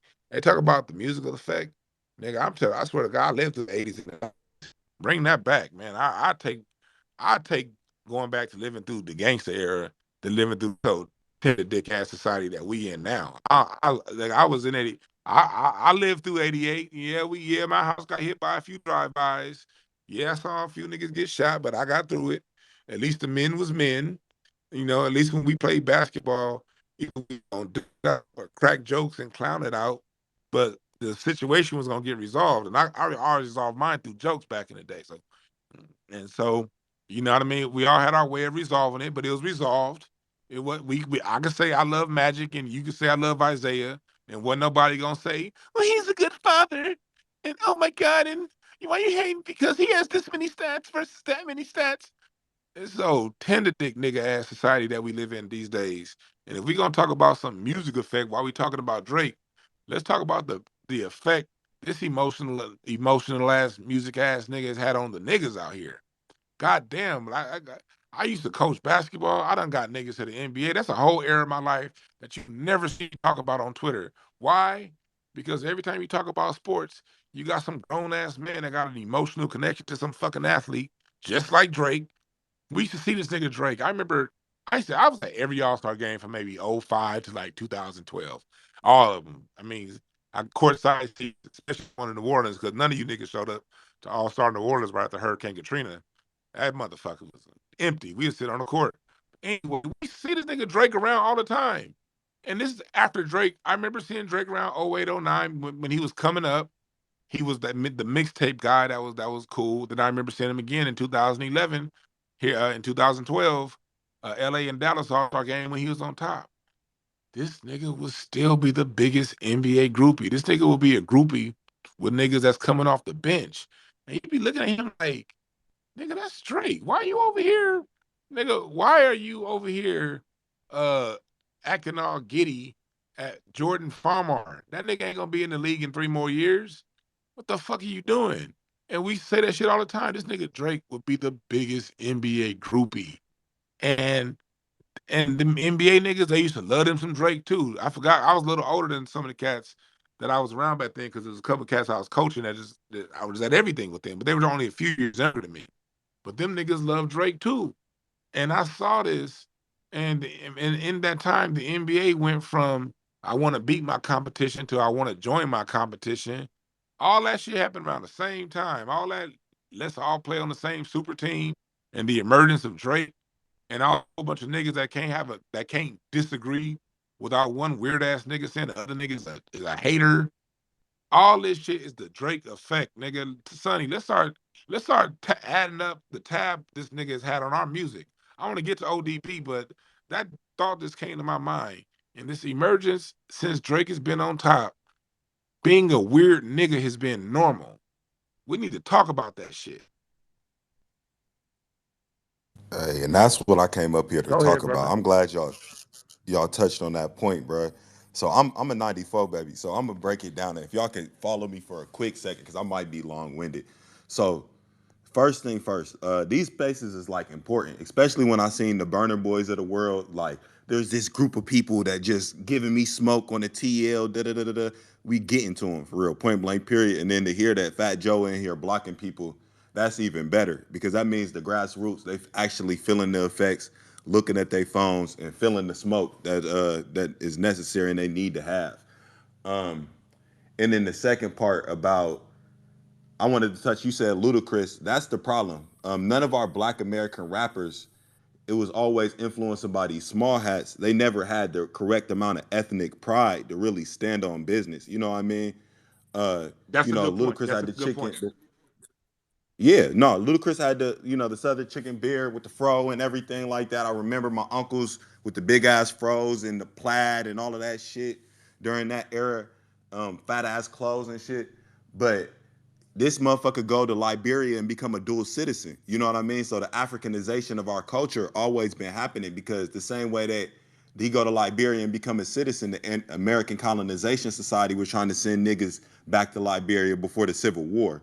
So that play gets going on and going on. It's a trick back. You know what I mean? That's constantly happening of our culture. The same way to tie it into what's going on today, where we see these people that have all the money that have apparently been working with the UN talking about we're Afro descendants. You know what I mean? In the reparations fight, what's going on in Atlanta right now.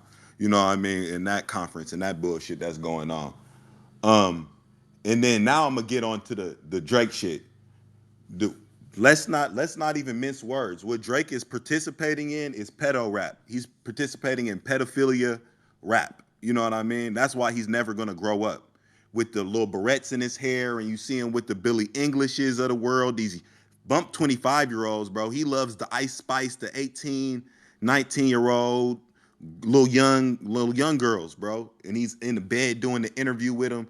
Drake is promoting pedophilia rap, and I wish I would have seen it. But back in the day, my uncles they used to be on this, like be on our y'all wearing these slim fit jeans and ripped jeans, bro. Was the thing. My old heads be like, y'all niggas wearing ripped jeans, and that comes from this punk culture, bro. You know what I mean? And that's what landed us where we at now is we done adopted this culture of this punk society, this punk rock. You know what I mean? Lil Wayne was doing it, punk rock. We was in Columbus, my homies, we was skateboarding and shit and doing all of that. We didn't realize that we kind of feeding into this culture of this sad, emo, depressed boy, crybaby culture, man, that's been pushed on us for real and shit. With the ripped jeans, and now you see certain individuals out even trying to be rappers in fishnet and some bullshit like that. The Lil Uzi Verts, the Playboy Cardis, all of these people that we got niggas damn near 30 mumble rapping on the track right now, like that shit's hot. Like, and you don't need to grow up from that shit. Like, you out your fucking goddamn mind, bro. You know what I mean? Not to say that like to Sunny Point, music is definitely an art. You know what I mean? I still slap that the Marvin Gaye, the What's Going On. You know what I mean? I don't, and even for myself at about to be 30, I damn near can't even listen to rap no more because there's not no new occurring artists that really rap on the intellectual level that I want to hear, because I don't want to hear about somebody killing and drilling. You know what I mean? That era of music is dead and gone with house parties, man.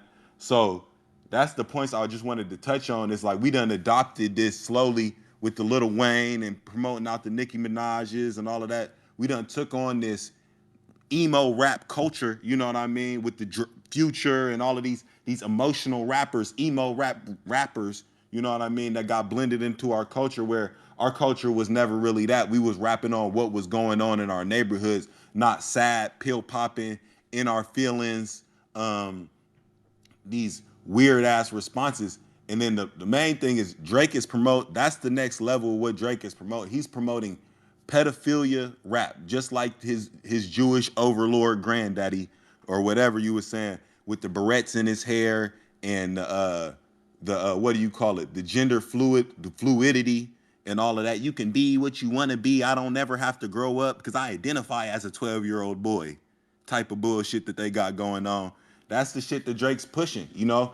And if you watching closely, that's what he's on. He even with and he tried to mince it with the album with his kid by putting his son and doing some business savvy shit with his son. But the whole album ain't about, oh, I failed at being a father and this is my redemption about being a father. That's not what I heard in the couple tracks that I heard. I heard of some little boy crybaby shit. You know what I mean? So you might roll it out and be like, oh, I got Adonis's picture and I done put it in a certain type of Roth ROI to make some money. But ain't none of the album about you growing up and taking the responsibility as a father or any of the other bullshit that you trying to roll out and talk about in the mainstream of your album. Your album is about little kid shit and sexy red on the album and all the craziness like that, So I mean, I don't know how to contextualize it and pull it all together, but that's what's happening. The same way we see these Afro descendants pushing the ethno side of our culture is the same reason that Drake is over here doing this pedo rap, small hat. We all are gender fluid and we all are going under these broad ambiguous terms stuff happening right now. That's what's getting rolled out on this for real. So man, I appreciate rooms like this where we break it down and go under and we have it because it's getting to them with the Fat Joes blocking people and the Burner Boys having the interviews about, man, there's this alphabet group of people, the BBAs, the MBAs that even though if you don't identify under that one specific hashtag, it's collectively us giving them that smoke that is wearing on them right now. And one thing I wanted to be apparent with talking to some of the folks that's out there in Atlanta, you know, I'm pretty sure Sonny, Dwan, y'all go outside, but man, we all got to collectively do our part, man, because these people got a big old bag, bro, behind them right now. Talking like we might be laughing on the alien shit and all of that right now, but she collecting donations at the end of this weekend for that bullshit, bro. You see what I'm saying? And they already went and spoke with the UN. When I was in there listening to the live stream, they said they've been in the contact with the UN pushing this agenda for the past 7 years. So they could effectively, if we don't do our shit the right way, we could be moving all of this traction just for them to go speak with the UN and misidentify all of our talking points like they're doing right now with the OMB and trying to remove the fact that what the grassroots said is we don't want to identify as African American, and now they rolling out this Afro descendants bullshit. So yeah, I'm gonna land right there with that. Yeah, I appreciate that. To tie it in what you were saying about Drake and the pedo, I'm glad you brought up that talking point of pedophilia rap because music is used in a way to change the culture, but it's not. It's very rarely in the way that's talked about the most. What they do is they highlight gangster element of it and they blow that up and they get all of us going rah rah rah rah rah on gangster this gangster that.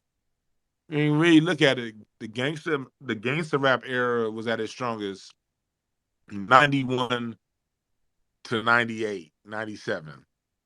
By the time you get to the 2000s, the fuckboy era is here. Spend all your money on bullshit. Gangster rap wasn't, Exhibit wasn't seen as a rapper. As great as his music was, his style of music was, by the time he came around, by the time the game came around, that style of music was dying off. It was on to something different. You know what I mean? And during that time, gangsta rap was at a zenith. The crime rate, the national violent crime rate was on a decline from 1991 to 2016. Violent crimes had a steady decline. Not saying that the music did not have an effect. It did have somewhat of an effect, but the effect that it had and the conversations that we have on it is way overblown. We don't talk about all the other effects. We don't talk about the effect of a 2-bar loop, um, no intros, no bridges, how that boxes the mind in and it gets the mind thinking in this black and white boxed in thing. That's why if you look at today's Twitter and Instagram and Facebook, you have all these fucking one gotta go conversations and this person or that person. Well, when all of the music is in a 2-bar loop, loop diddy loop, no complexity, musical arrangements are synthetic, no live instrumentation, the voices are all processed. You're not even hearing really humans anymore speak. You're hearing humans speak through a computer.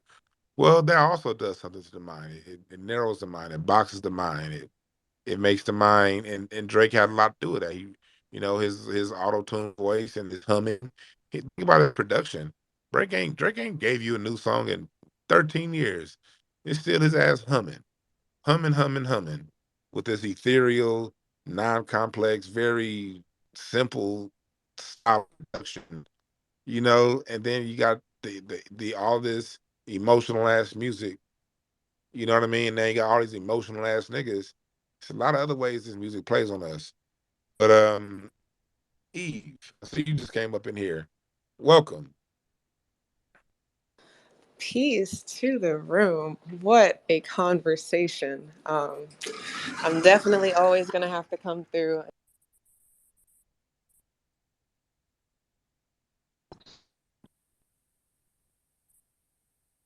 I know that y'all have probably already talked about this, but what's up with Drake beefing with Pusha T? Because like it's never really a thing, right? Because Drake's always in his feels, and then he says something he might not should say, and then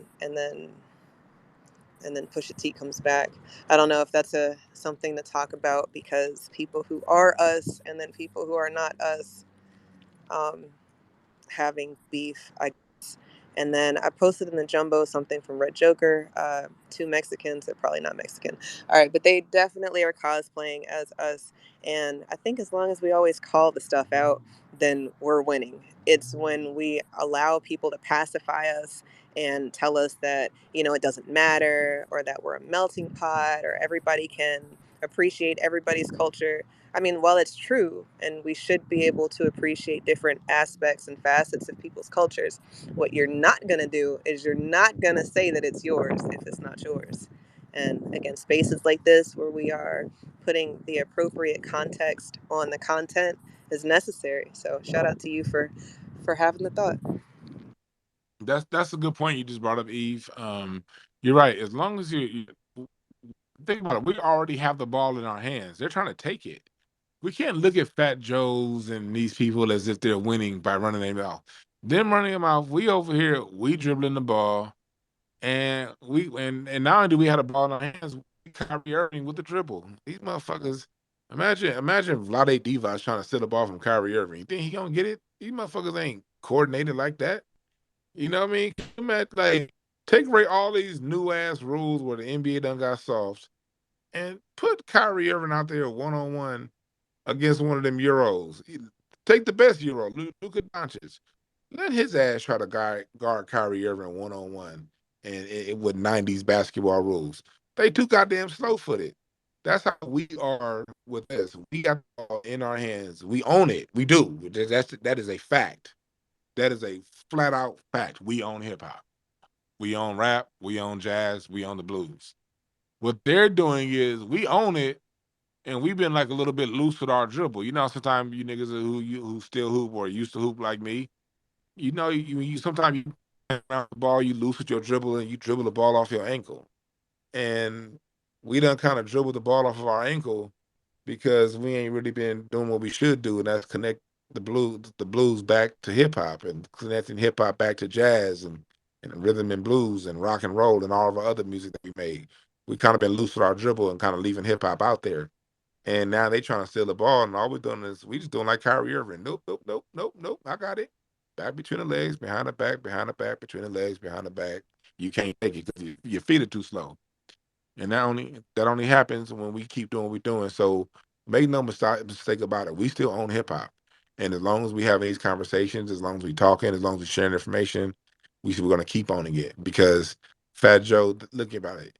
If Twitter wasn't effective, the people who asked Williams, who wrote that question, made no mistake about it. Jason Williams didn't ask that question. There are writers that gave Jason Williams that question to ask Fat Joe about Twitter.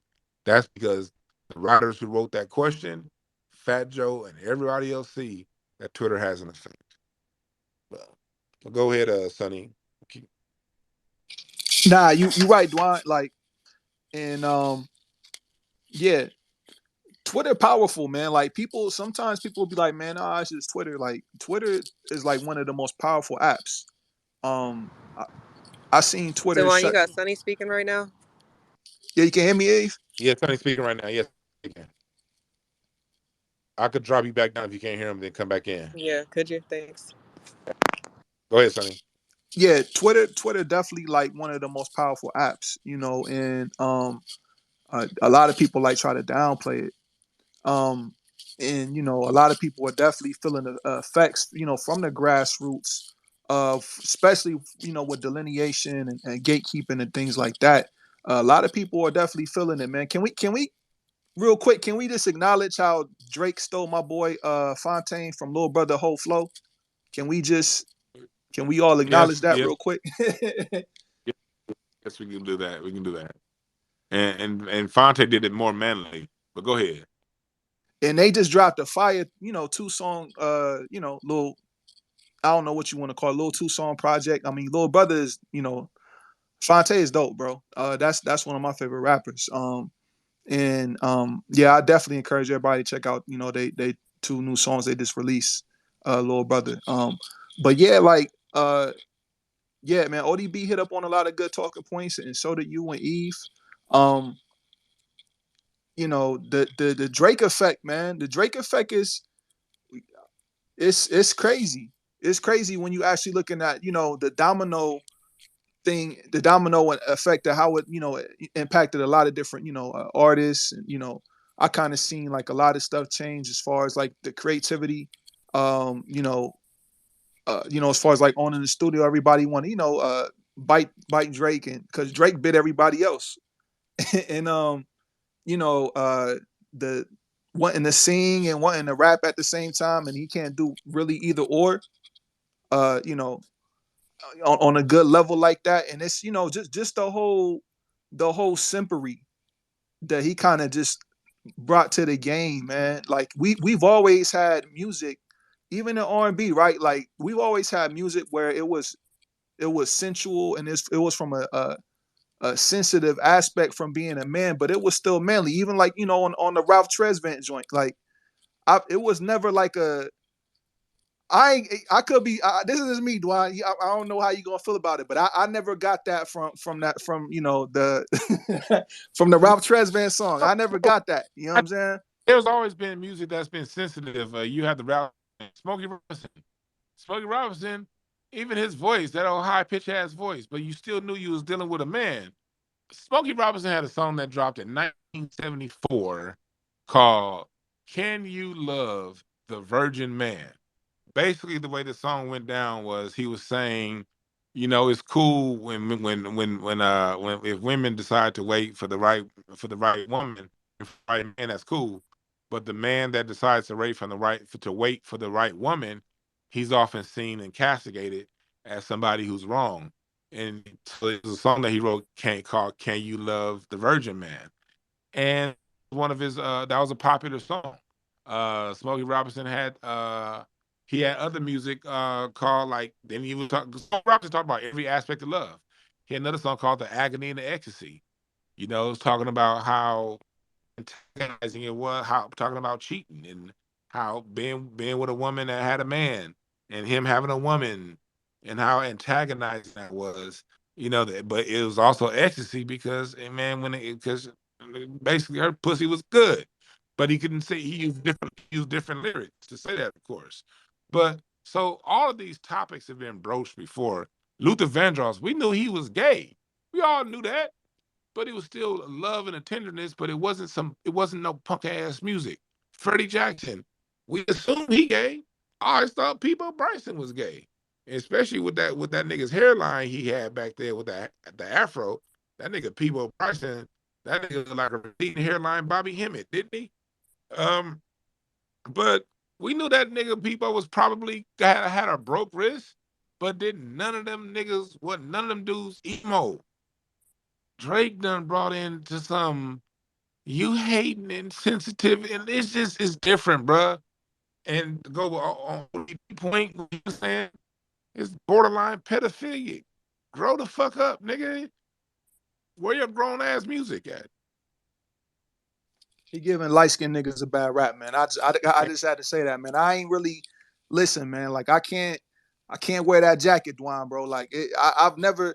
The first time I heard Marvin's Room, I was like, what is this? Like this is crazy, man. Like I've nigga, fuck that nigga that you love so bad. I'm like, yo, this is so simpy and corny. Like, nigga, pick yourself up, bro. Put straighten your shoulders. What are you doing? Like, this is crazy, man. Like, I've like, yo, I remember when that song specifically come out, bro. Like, and everybody, it was all on the radio. It was everywhere, Dwan. I'm like, and this nigga just crying in the song, just nagging and crying. Like, bro, like this, it was get over yourself, man. It was crazy, Dwan, bro. But yeah, man, that's not a reflection on the light skin community. So I just want to say that.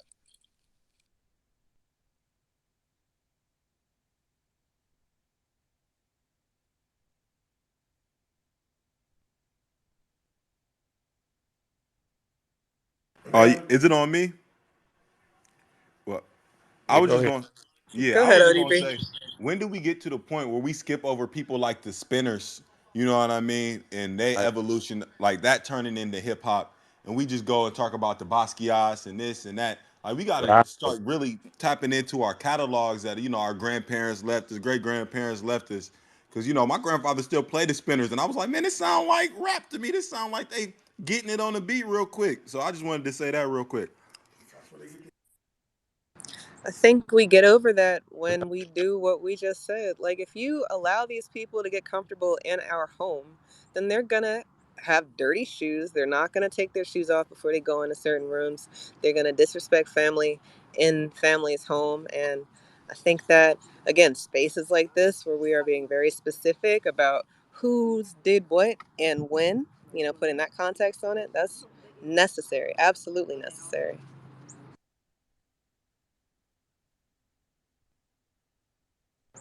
Oh, and Devon, shout out Y'all to go Tariq. ahead. Cool. Honestly, I'm over here watching these neighbors argue right now. So y'all keep going.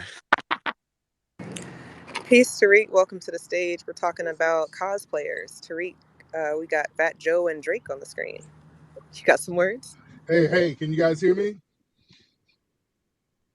Right on. We can hear you. What's up? Shout out to Dwan B. Shout out to everybody.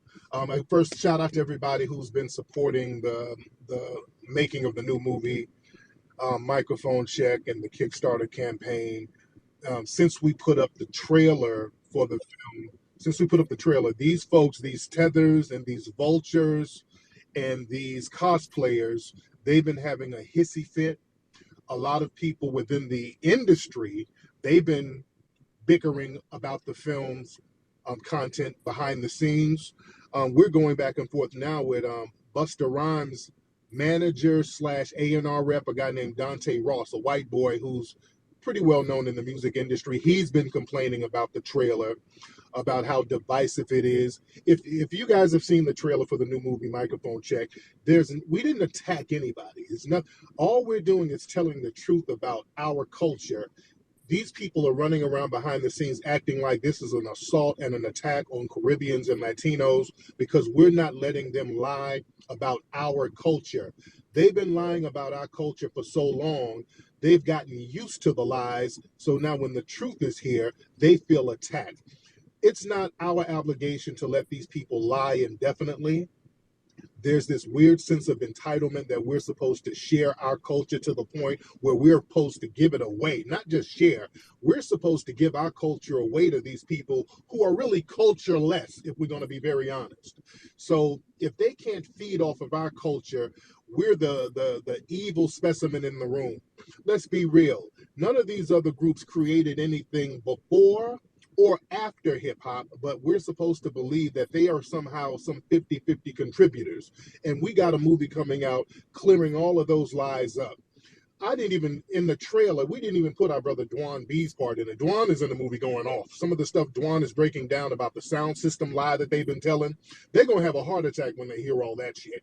Some of the stuff, the trailer is lightweight. We just sprinkled them with a little truth. When they see the whole film, people are going to have strokes out here. They're going to lose, their hairline is going to fall back 2 more inches. They're having a fit already. And it's good. We should have been cleaning house a long damn time ago. We should have been stopped having these people lie. Another one of these guys, a hip hop journalist, I forgot his name, but he was like, oh my God, all this gatekeeping is toxic.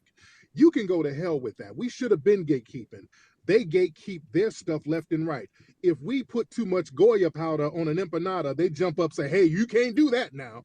We can't do anything pertaining to their culture remotely out of pocket to them. But they're supposed to come into our culture and just eat, milk it, fleece it for everything it's worth, and we're supposed to be good with that. No, we're not good with that.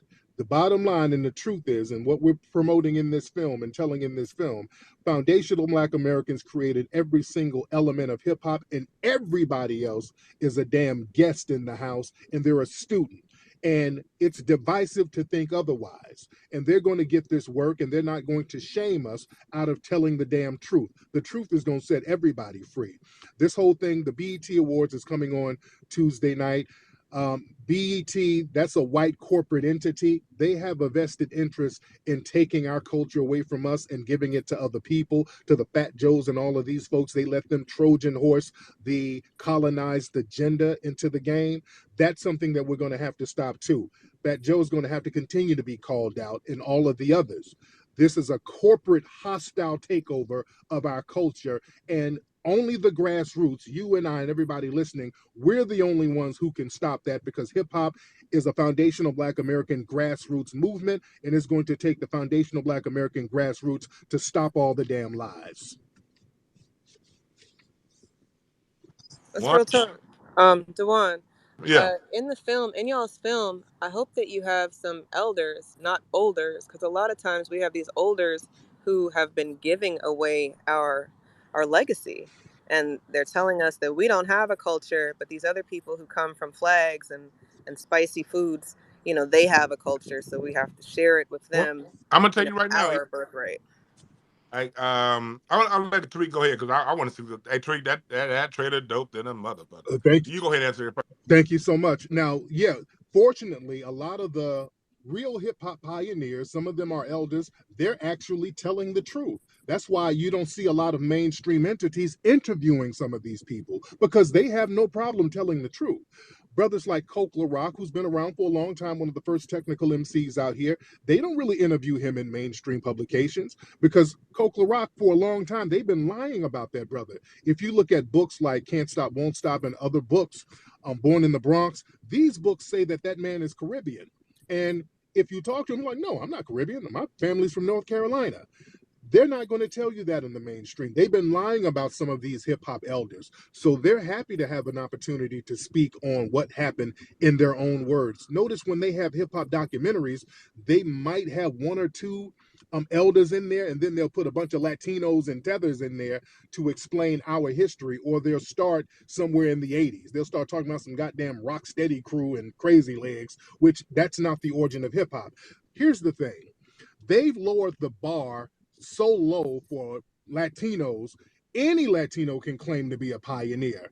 If you were somebody at a block party on a corner in 1975 and you're Latino, they're going to say you a goddamn pioneer. Everybody Latino is a pioneer, according to them, just by being in the Bronx. So they've lowered the bar so incredibly and insanely low. We're going to have to say, no. We're raising the bar, and we're going to point to where the real pioneers are, and those are the foundational Black Americans who created this culture from top to bottom. Real talk. Like, the way I put it to Tariq, the way they framing it, they saying Kid Ray created the new East Side High song on Lean on Me because he was at the school. Yeah. They like Sam's wasn't there, the teacher wasn't there. Nigga, that was Kid Ray's song, Fair East Side, the new version. That was Kid Ray because he was there. Yeah. That's basically what they're doing. Because he had a shiny mullet and a fucked up suit and a band-aid on his nose, looking like Edward James almost, he helped create the new Fair East Side High song. That's what they doing. And like I was telling people, I'm getting ready to drop my short. I have a short on my Bigger Than Hip Hop documentary I'm getting ready to drop next month. And I was talking about the importance of following what you're doing because of how you're surgically analyzing and getting into the hip hop and breaking it all the way down. Yeah. Versus mine, what I'm doing more big picture and the environment that went into hip hop long before hip hop, and how both are necessary because we got to tell the story about how we created their culture too. Right.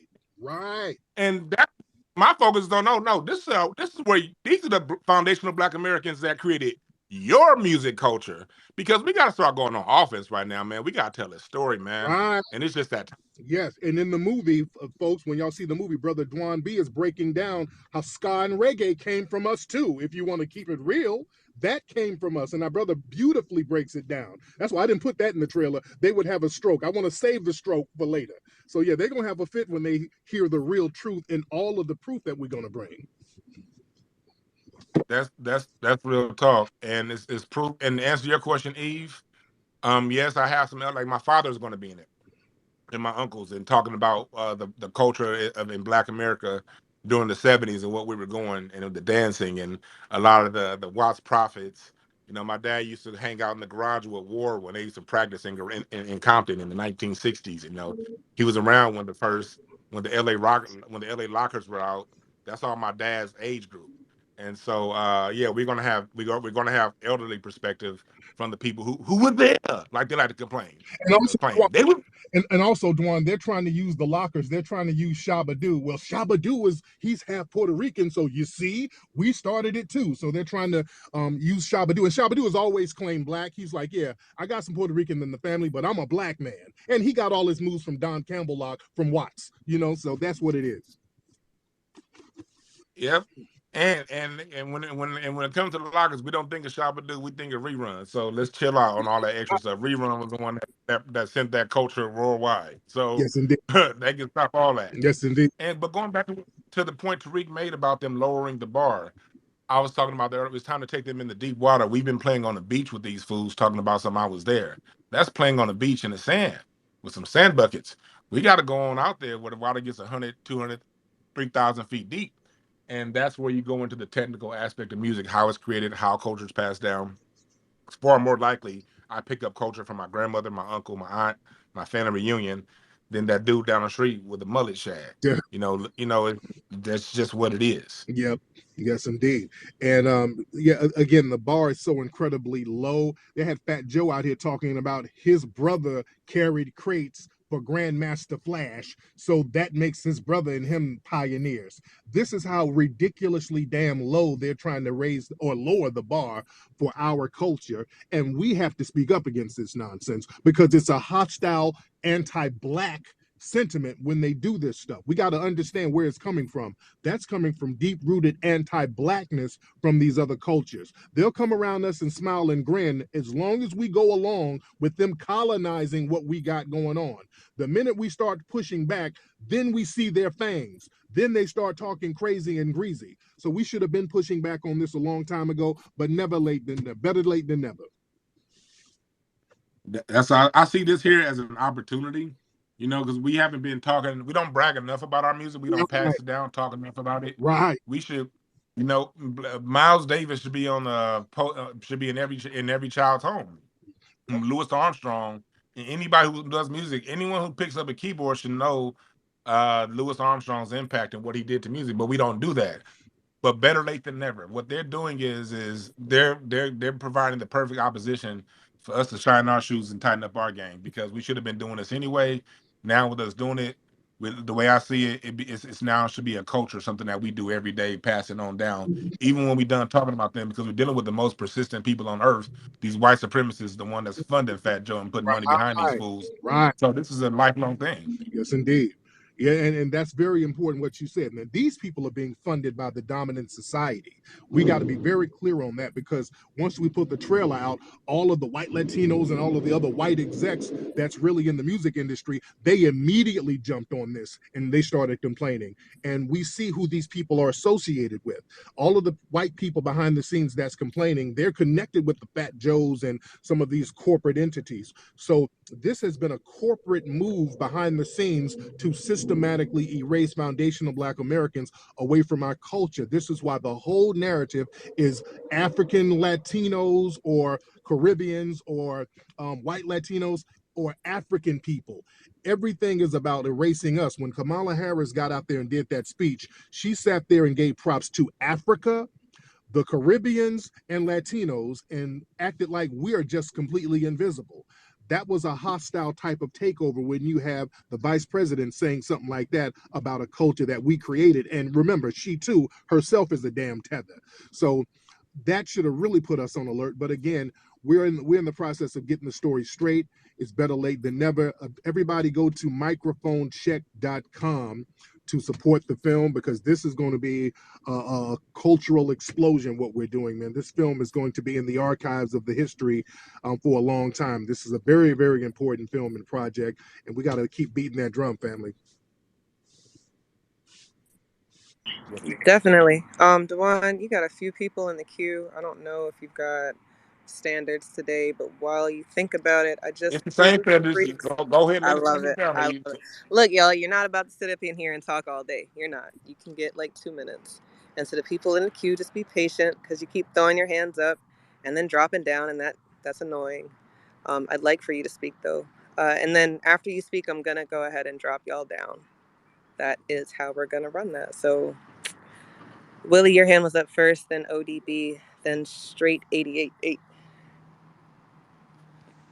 Yeah, peace, everybody. I just wanted to just make this real quick while Brother Tariq was in the room. I appreciate you coming in the room, brother. By the way, I'm from the Bronx, and I actually got the goods on Fat Joe. My uncle used to run with his brother Angel back in the day in Forest Projects. So what he is saying about his brother carrying crates for Grandmaster Flash is correct. But the thing is that he doesn't hone in on the fact that his brother Angel was considered a black sheep of the family due to his close association with hip hop in the black community. And I like to actually call that like the white boy rebellious effect, which Puerto Ricans do as well over here in New York. When they're outcasts or they're black sheep by their own community, they'll deliberately run to the black community, won't speak Spanish, date black women, and his brother Angel actually falls into that category. So that's just that. Also is that another lie that Latinos, particularly from New York, like to use. They like to take today's demographic and apply it to the 70s, which just wasn't true. In the 70s, foundational Black Americans was the dominant minority in the Bronx across the board.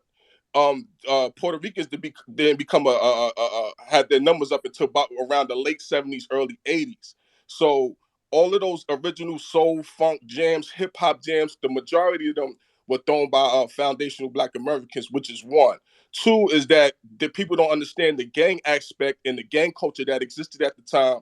Also, on top of the racial barriers and the racial territories, to where you couldn't simply just go from neighborhood to neighborhood with your equipment, with your gear, with your clothes on, and just simply be safe, whether you was in a gang or not, because there were different territories, not only defined by gangs, but also defined by race and ethnicity. So I just wanted to bring that to the forefront while the brother was still in the room. He's still in the room. I think he dropped down the listener. He's more than welcome to come back up. But you made me think about something, Willie and Devon. Maybe you can help me out. Have you seen the movie Fresh?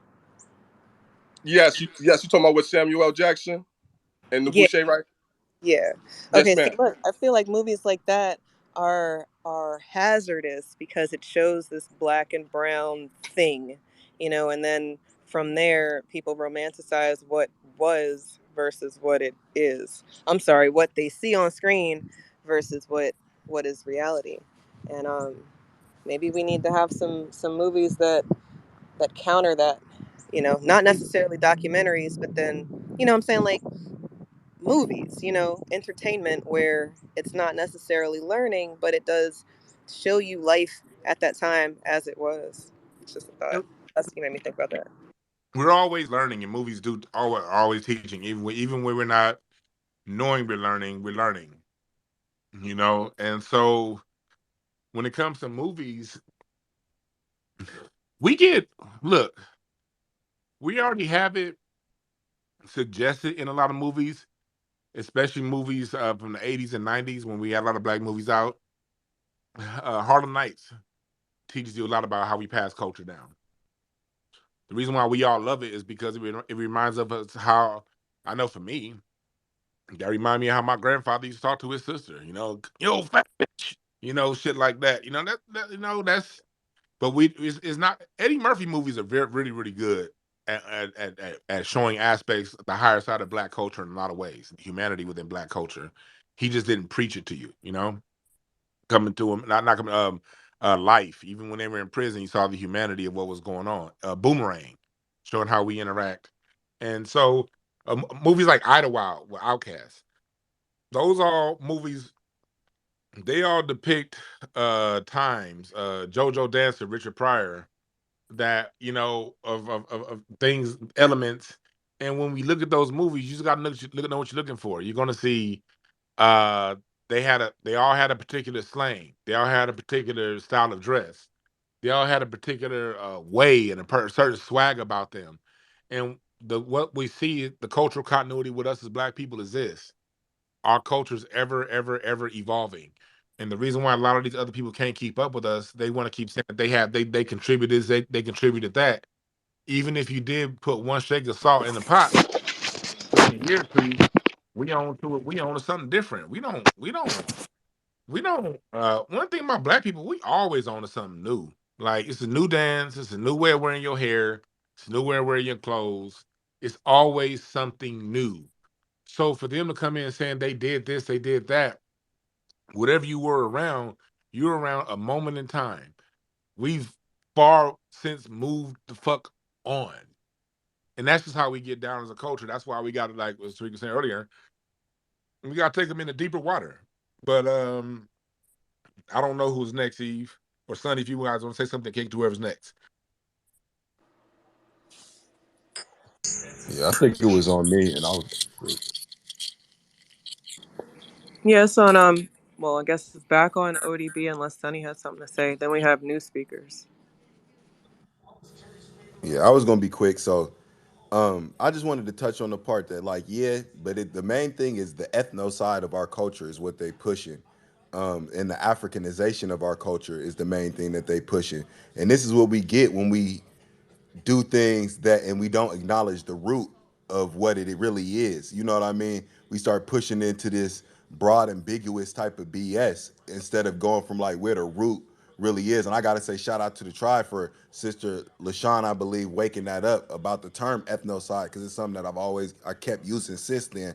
When we have these terms and we don't acknowledge of what the root really is of where we come from and all of that, we start getting into pushing into these broad ambiguous terms, and we get lumped in with Africans and Caribbeans and all of the different bullshit. But that's the only thing I really had to say. So I'm gonna drop down from that. I'm good. Appreciate the space too. That's a good point. You got to name it. You got to call it out. You got to name it. So I thank you for bringing up that point. It's like I always look at things just back like in sports.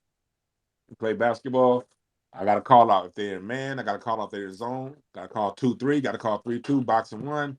Whatever the defense is running, everybody on the team got to call it out, because if we don't call out the play, we can't defend it. And it's no different when it comes to the plays and rhetoric. Rhetoric is also, you could take the same principles in football and basketball and sports and in music and apply it all to rhetoric, because it's all the same game, just played it on a different field. Um, and that is by calling the things out. And so the brother made a good point. Call ethnocide out, because that's the intent of what it is. Like, everything has a reason behind it, and the reason behind, they're not just blacking us out willy nilly for no reason.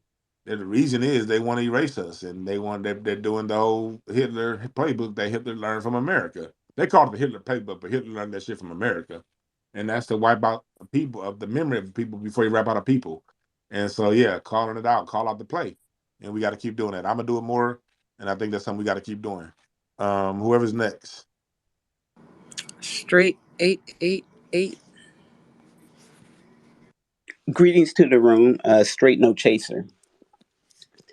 I'd like to thank Tariq for the documentary he's putting out, because I think it's important that we stay on top of our history, especially so that the next generation will know our our people who have put and contributed to history. But I think we should even go back even further, because I can remember back in the day my parents listening to uh, the Signified Monkey Yeah, and I forgot all about it, man. Skillet and But Leroy. I asked you a question. Why are you Yes. hollering at me?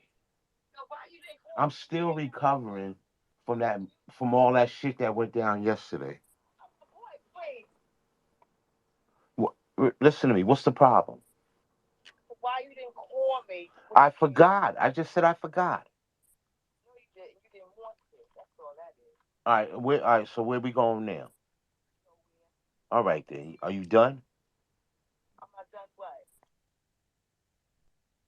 Yeah, yeah, ancient one. You got a hot mic. Yeah, I was wondering what was going on. I thought they was playing some music. Hold on. I'm What here. the I'm fuck? here. I'm here. Can you hear me?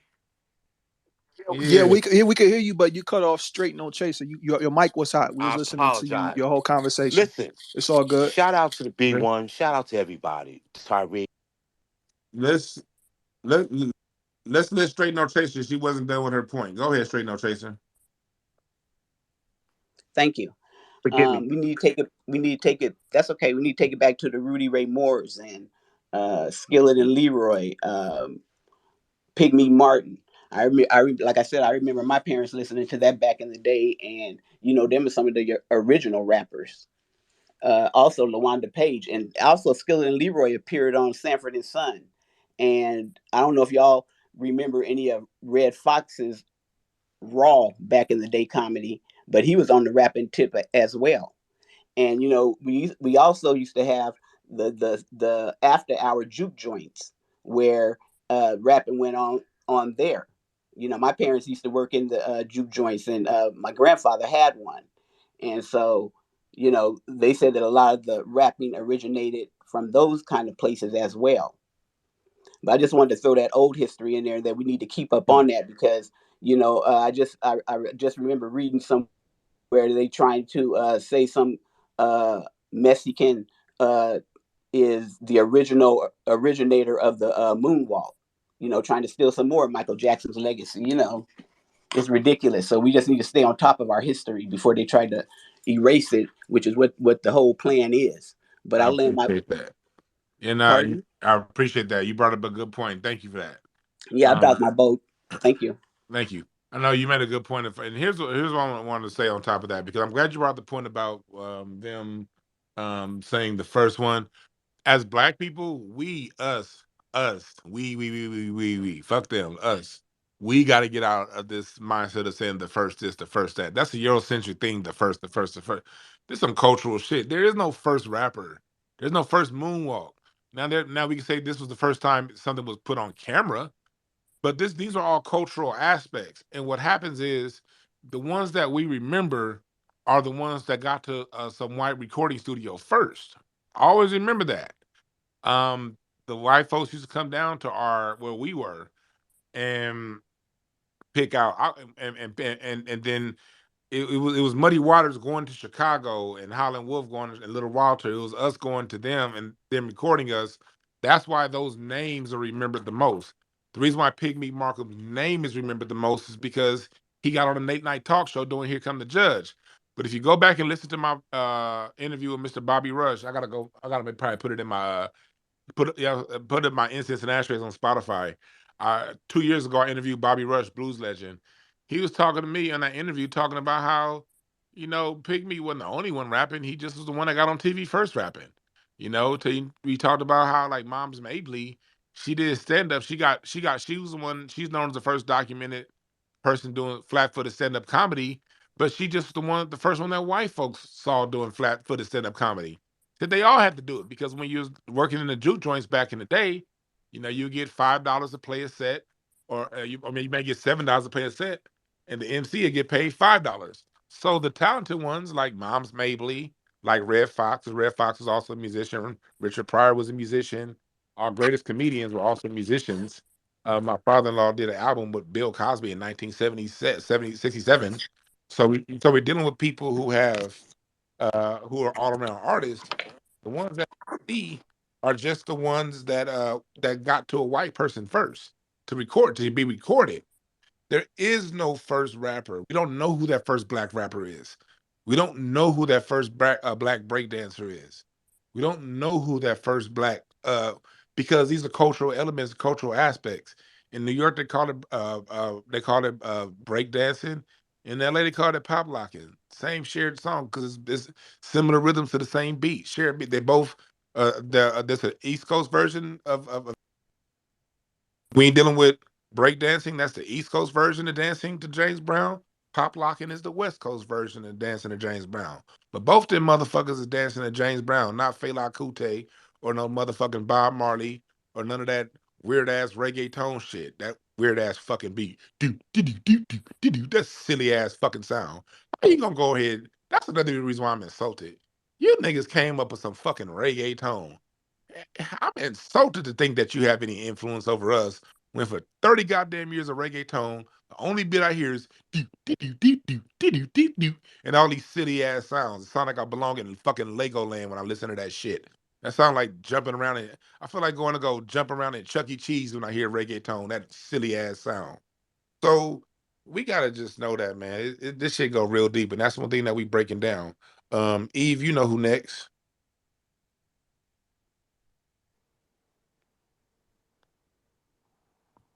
Or certainly, do you know who next? Yeah, I think it was Ancient One. I'm right here. You got the floor. I just want to say one thing. Shout out to everybody.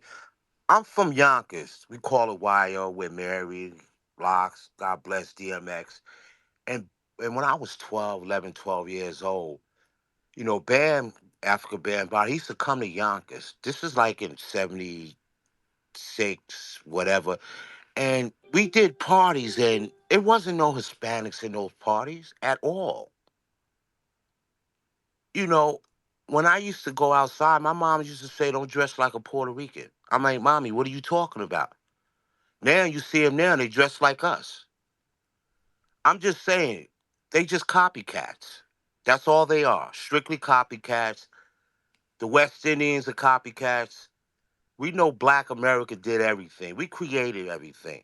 If it wasn't for us, people wouldn't be the way they dressing today. And I'm gonna land my plane there. Thank you. That's real talk. It's a documentary you got to go back and watch. See, another thing when it comes to mine, I'm gonna give you guys some of my secrets. Well, I can't call it secrets, but I'm gonna give you guys some of how I mine information from dominant society. They tell a lot of truth in their documentaries, sports documentaries, music documentaries. You'll learn more about the context of our Black impact on the world and on America through a documentary on music or on sports.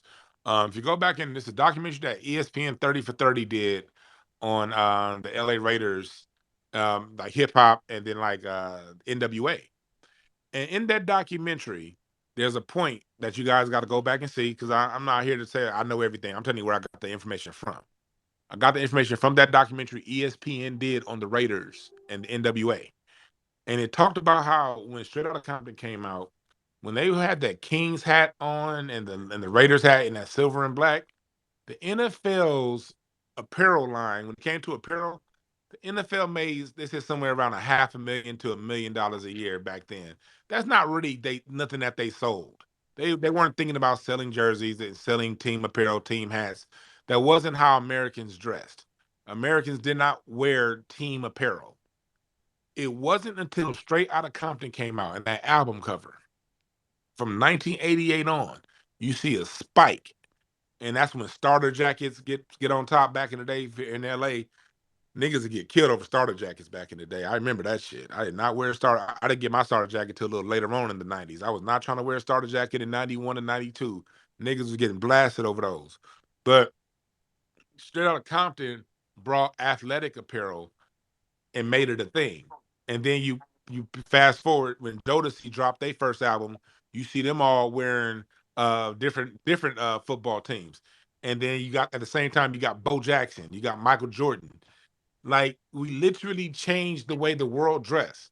So when you see people wearing a baseball cap, when you see them wearing team apparel on any level, when you see them wearing tennis shoes, that is 100,000 trillion percent Black American culture that they're taking from people. Tennis shoes was not. There were sneakers in New York call them that. We call them tennis shoes. Some people pick that. You look. Them motherfuckers wore cowboy boots.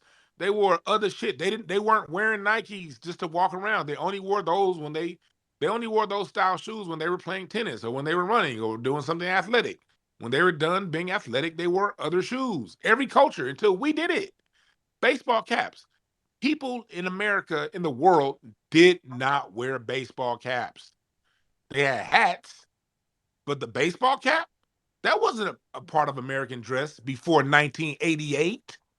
You can literally look at the release of Straight Outta Compton and the sales of of athletic apparel and black culture and us making it a thing in the 90s.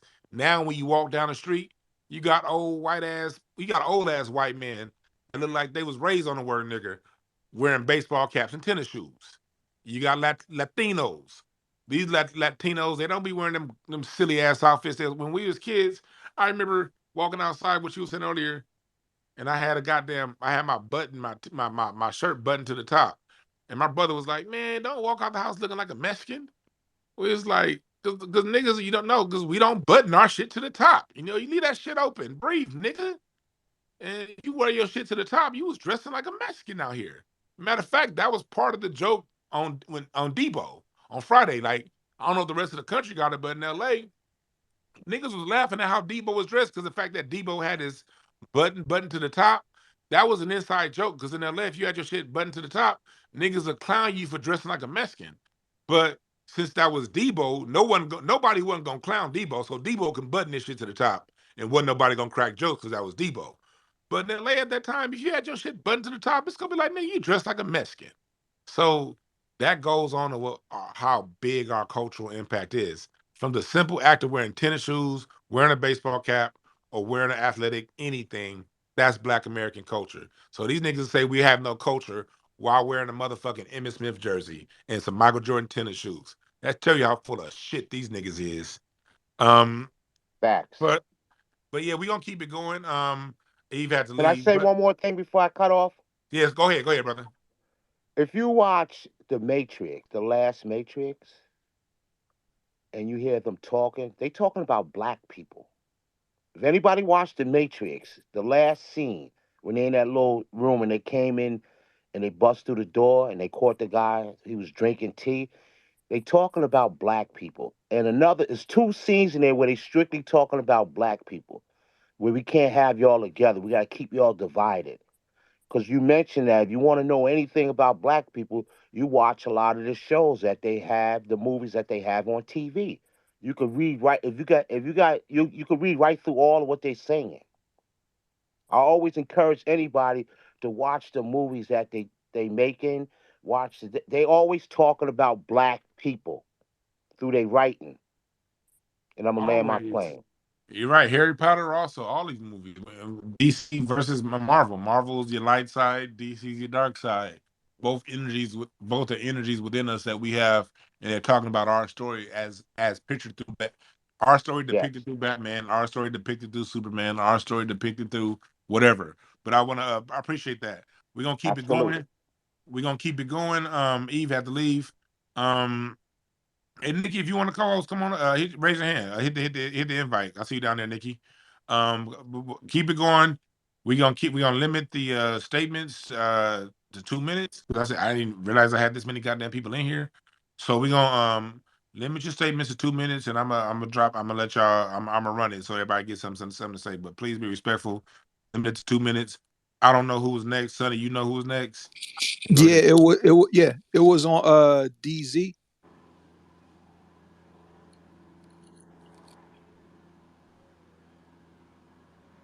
DZ, you got the floor.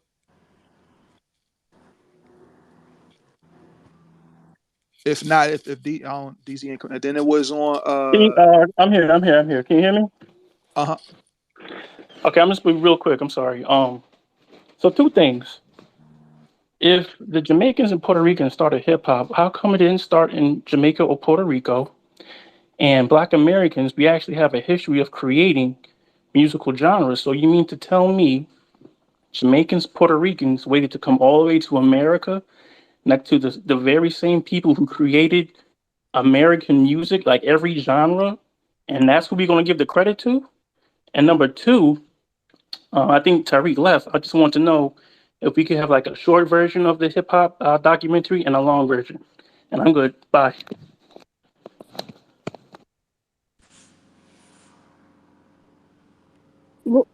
May I ask a question? Yes, sir. I'm sorry. I was saying yes, sir to him, Nikki. That don't come. Not yes, sir to you, Nikki. Nikki, you got co-host privileges, so yeah. Ask Okay. questions, then we're gonna get to the next one. Go ahead. All right. Why would you want a shorter version of the hip hop documentary and a longer version? Well, I'm just thinking of like a theatrical version, and then like how they like do extended versions of like when you get like a DVD or something, it could be like 3 hours or 3.5, just to get like a better fleshed out version of it. Let me answer that. Because I didn't hear the question clearly right away. But let me answer some of that. Um, I think my first thing is I want to say is everybody needs to play their part, and if you have an aspect, we need more creators out there. Like Tariq's documentary and my documentary are separate. I'm in his, and God willing, hopefully when I get to the point where I'm recording other people, hopefully he be in mine. We're approaching it from different aspects of it. It is a good idea from mine in particular. I'll be putting out the link later on this week. I'm releasing mine. I did a pod. I'm going to do a full series, and I'm releasing it two ways. My documentary, I'm releasing it for free on YouTube. One aspect is going to be I have a 26-minute version that's going to be for free on YouTube, and I have and my pay-per-view is going to be 35 minutes. It's going to be like an extended version, and I'm also going to do a live Q&A. That's going to be a fundraiser for my full season. I'm coming out with seasons of this shit, all right? Like first season, like when I don't know if you've seen my Black American Music Family Tree. If y'all haven't, go to DwannB.com. As a matter of fact, I have it on sale 20% off all week. The Black American Music Family Tree and everything else on my website, 20% off. But I'm going to come out with multiple seasons on my Black American Music Family Tree. So, and what I'm talking about and what Tariq are talking about are completely different things. And while still having some intersection, and we're going to need 30 or 40 more documentarians, movie writers, script writers to come out with their aspect of our music. Because our music and our culture is so genius. It's so deep. There's no way in hell one nigga can do this. There's no way in hell five niggas can do this and not adequately cover our history. This is something that has to be done like this has to be generational. We got to be doing documentaries 40 years from now that's going to be discovering shit that's going on that I didn't cover 20 that happened 40 years ago. This is a lifelong thing that we in right now, and we got to see it that way. But go ahead, whoever's next. It's on. It was how you say Brenda Bonclive? I don't know how to say the name. Brenda Bonclive. Hey, thanks for having me on. I appreciate it. The host and everyone. This conversation is amazing. Shout out to Tariq, the documentary. I can't wait. I saw the trailer. I can't wait to watch the full thing, man. This is amazing. I'm going to keep it short. I am Haitian. And I want to say that if it wasn't for the Black American culture, um, the Haitian culture would not be ramped up as it is. Ain't no way no Puerto Ricans or Jamaicans invented hip hop, created hip hop. They were welcome in the culture of hip hop, but ain't no Haitian, Puerto Rican, or Jamaican. All this babbling I hear, it's really frustrating for someone that has a lot of respect for Black American culture and understand the importance of Black American culture. First of all, let's get one thing clear here. If it wasn't for Black America, my Black Haitian ass wouldn't be in America because it was Black Americans that were stomping the grounds in Pennsylvania. I think it was Philly. Some of them even lost their lives to ensure that Black immigrants can have a passage in America because a lot of Europeans were coming through. I'm sure y'all remember through Ellis Island. The Black American culture must be respected. Put respect on Black America's name and the culture. And this documentary should be put like to the highest standards, to ensure that uh, folks gonna put some respect on Black American culture. And this documentary, the importance of this documentary is to ensure that rap music, hip hop, don't become like rock and roll. All right. Remember, Black America invented rock and roll, and that was predominantly white genre music. You remember they tried to do the same thing with jazz. Jazz was created by Black America, and they tried to take jazz. I'm sure y'all know like a few Italians, just because they were the first one to put jazz on vinyl. They tried to claim jazz. If it was not for Black America standing up and say hell no, uh, they're the one that's been in New York, Chicago, Louisiana, stomping and making jazz music. So we have to, put this documentary to the highest standards, and to ensure that hip hop don't become what rock and roll became. Um, I think I said enough. I spoke passionately, and I'm gonna land my plan. And if anyone wanna, question me or whatever, I'm here. Well, we do have to keep this space moving because it's like 4, 8, 9. I guess we can let. I have to. I'm going to let Sincere up. So can you just get down for a minute and then you can come back up if you want to I'll speak do again. that. Thanks for having me on. I Okay. appreciate it. All right.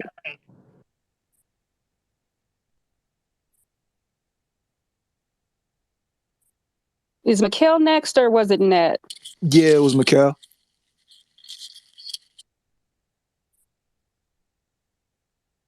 Go ahead, Mikhail. Go ahead, brother. Greetings, great, black, beautiful, amazing family. Brother Don, Sister Nikki, Brother Sonny. Look,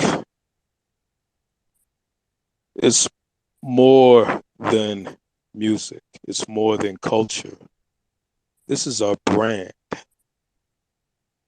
And our brand has currency. This is our oil, our precious minerals that we're obligated to protect. This film is political on the highest level. We have to apply as much muscle in support of this film to make sure that they know you can't bully us. We're not punks. We're not going to sit around and let you defame us. We're not going to sit around and let you sick some peasant immigrants on us. We're strong. We are 0 to 1 people. We are people of the future. Right now, there's probably some 13-year-old kid sitting in his bedroom creating the new genre of music. This is what we do. This is all we know. We are innovators, not imitators. We don't co-op.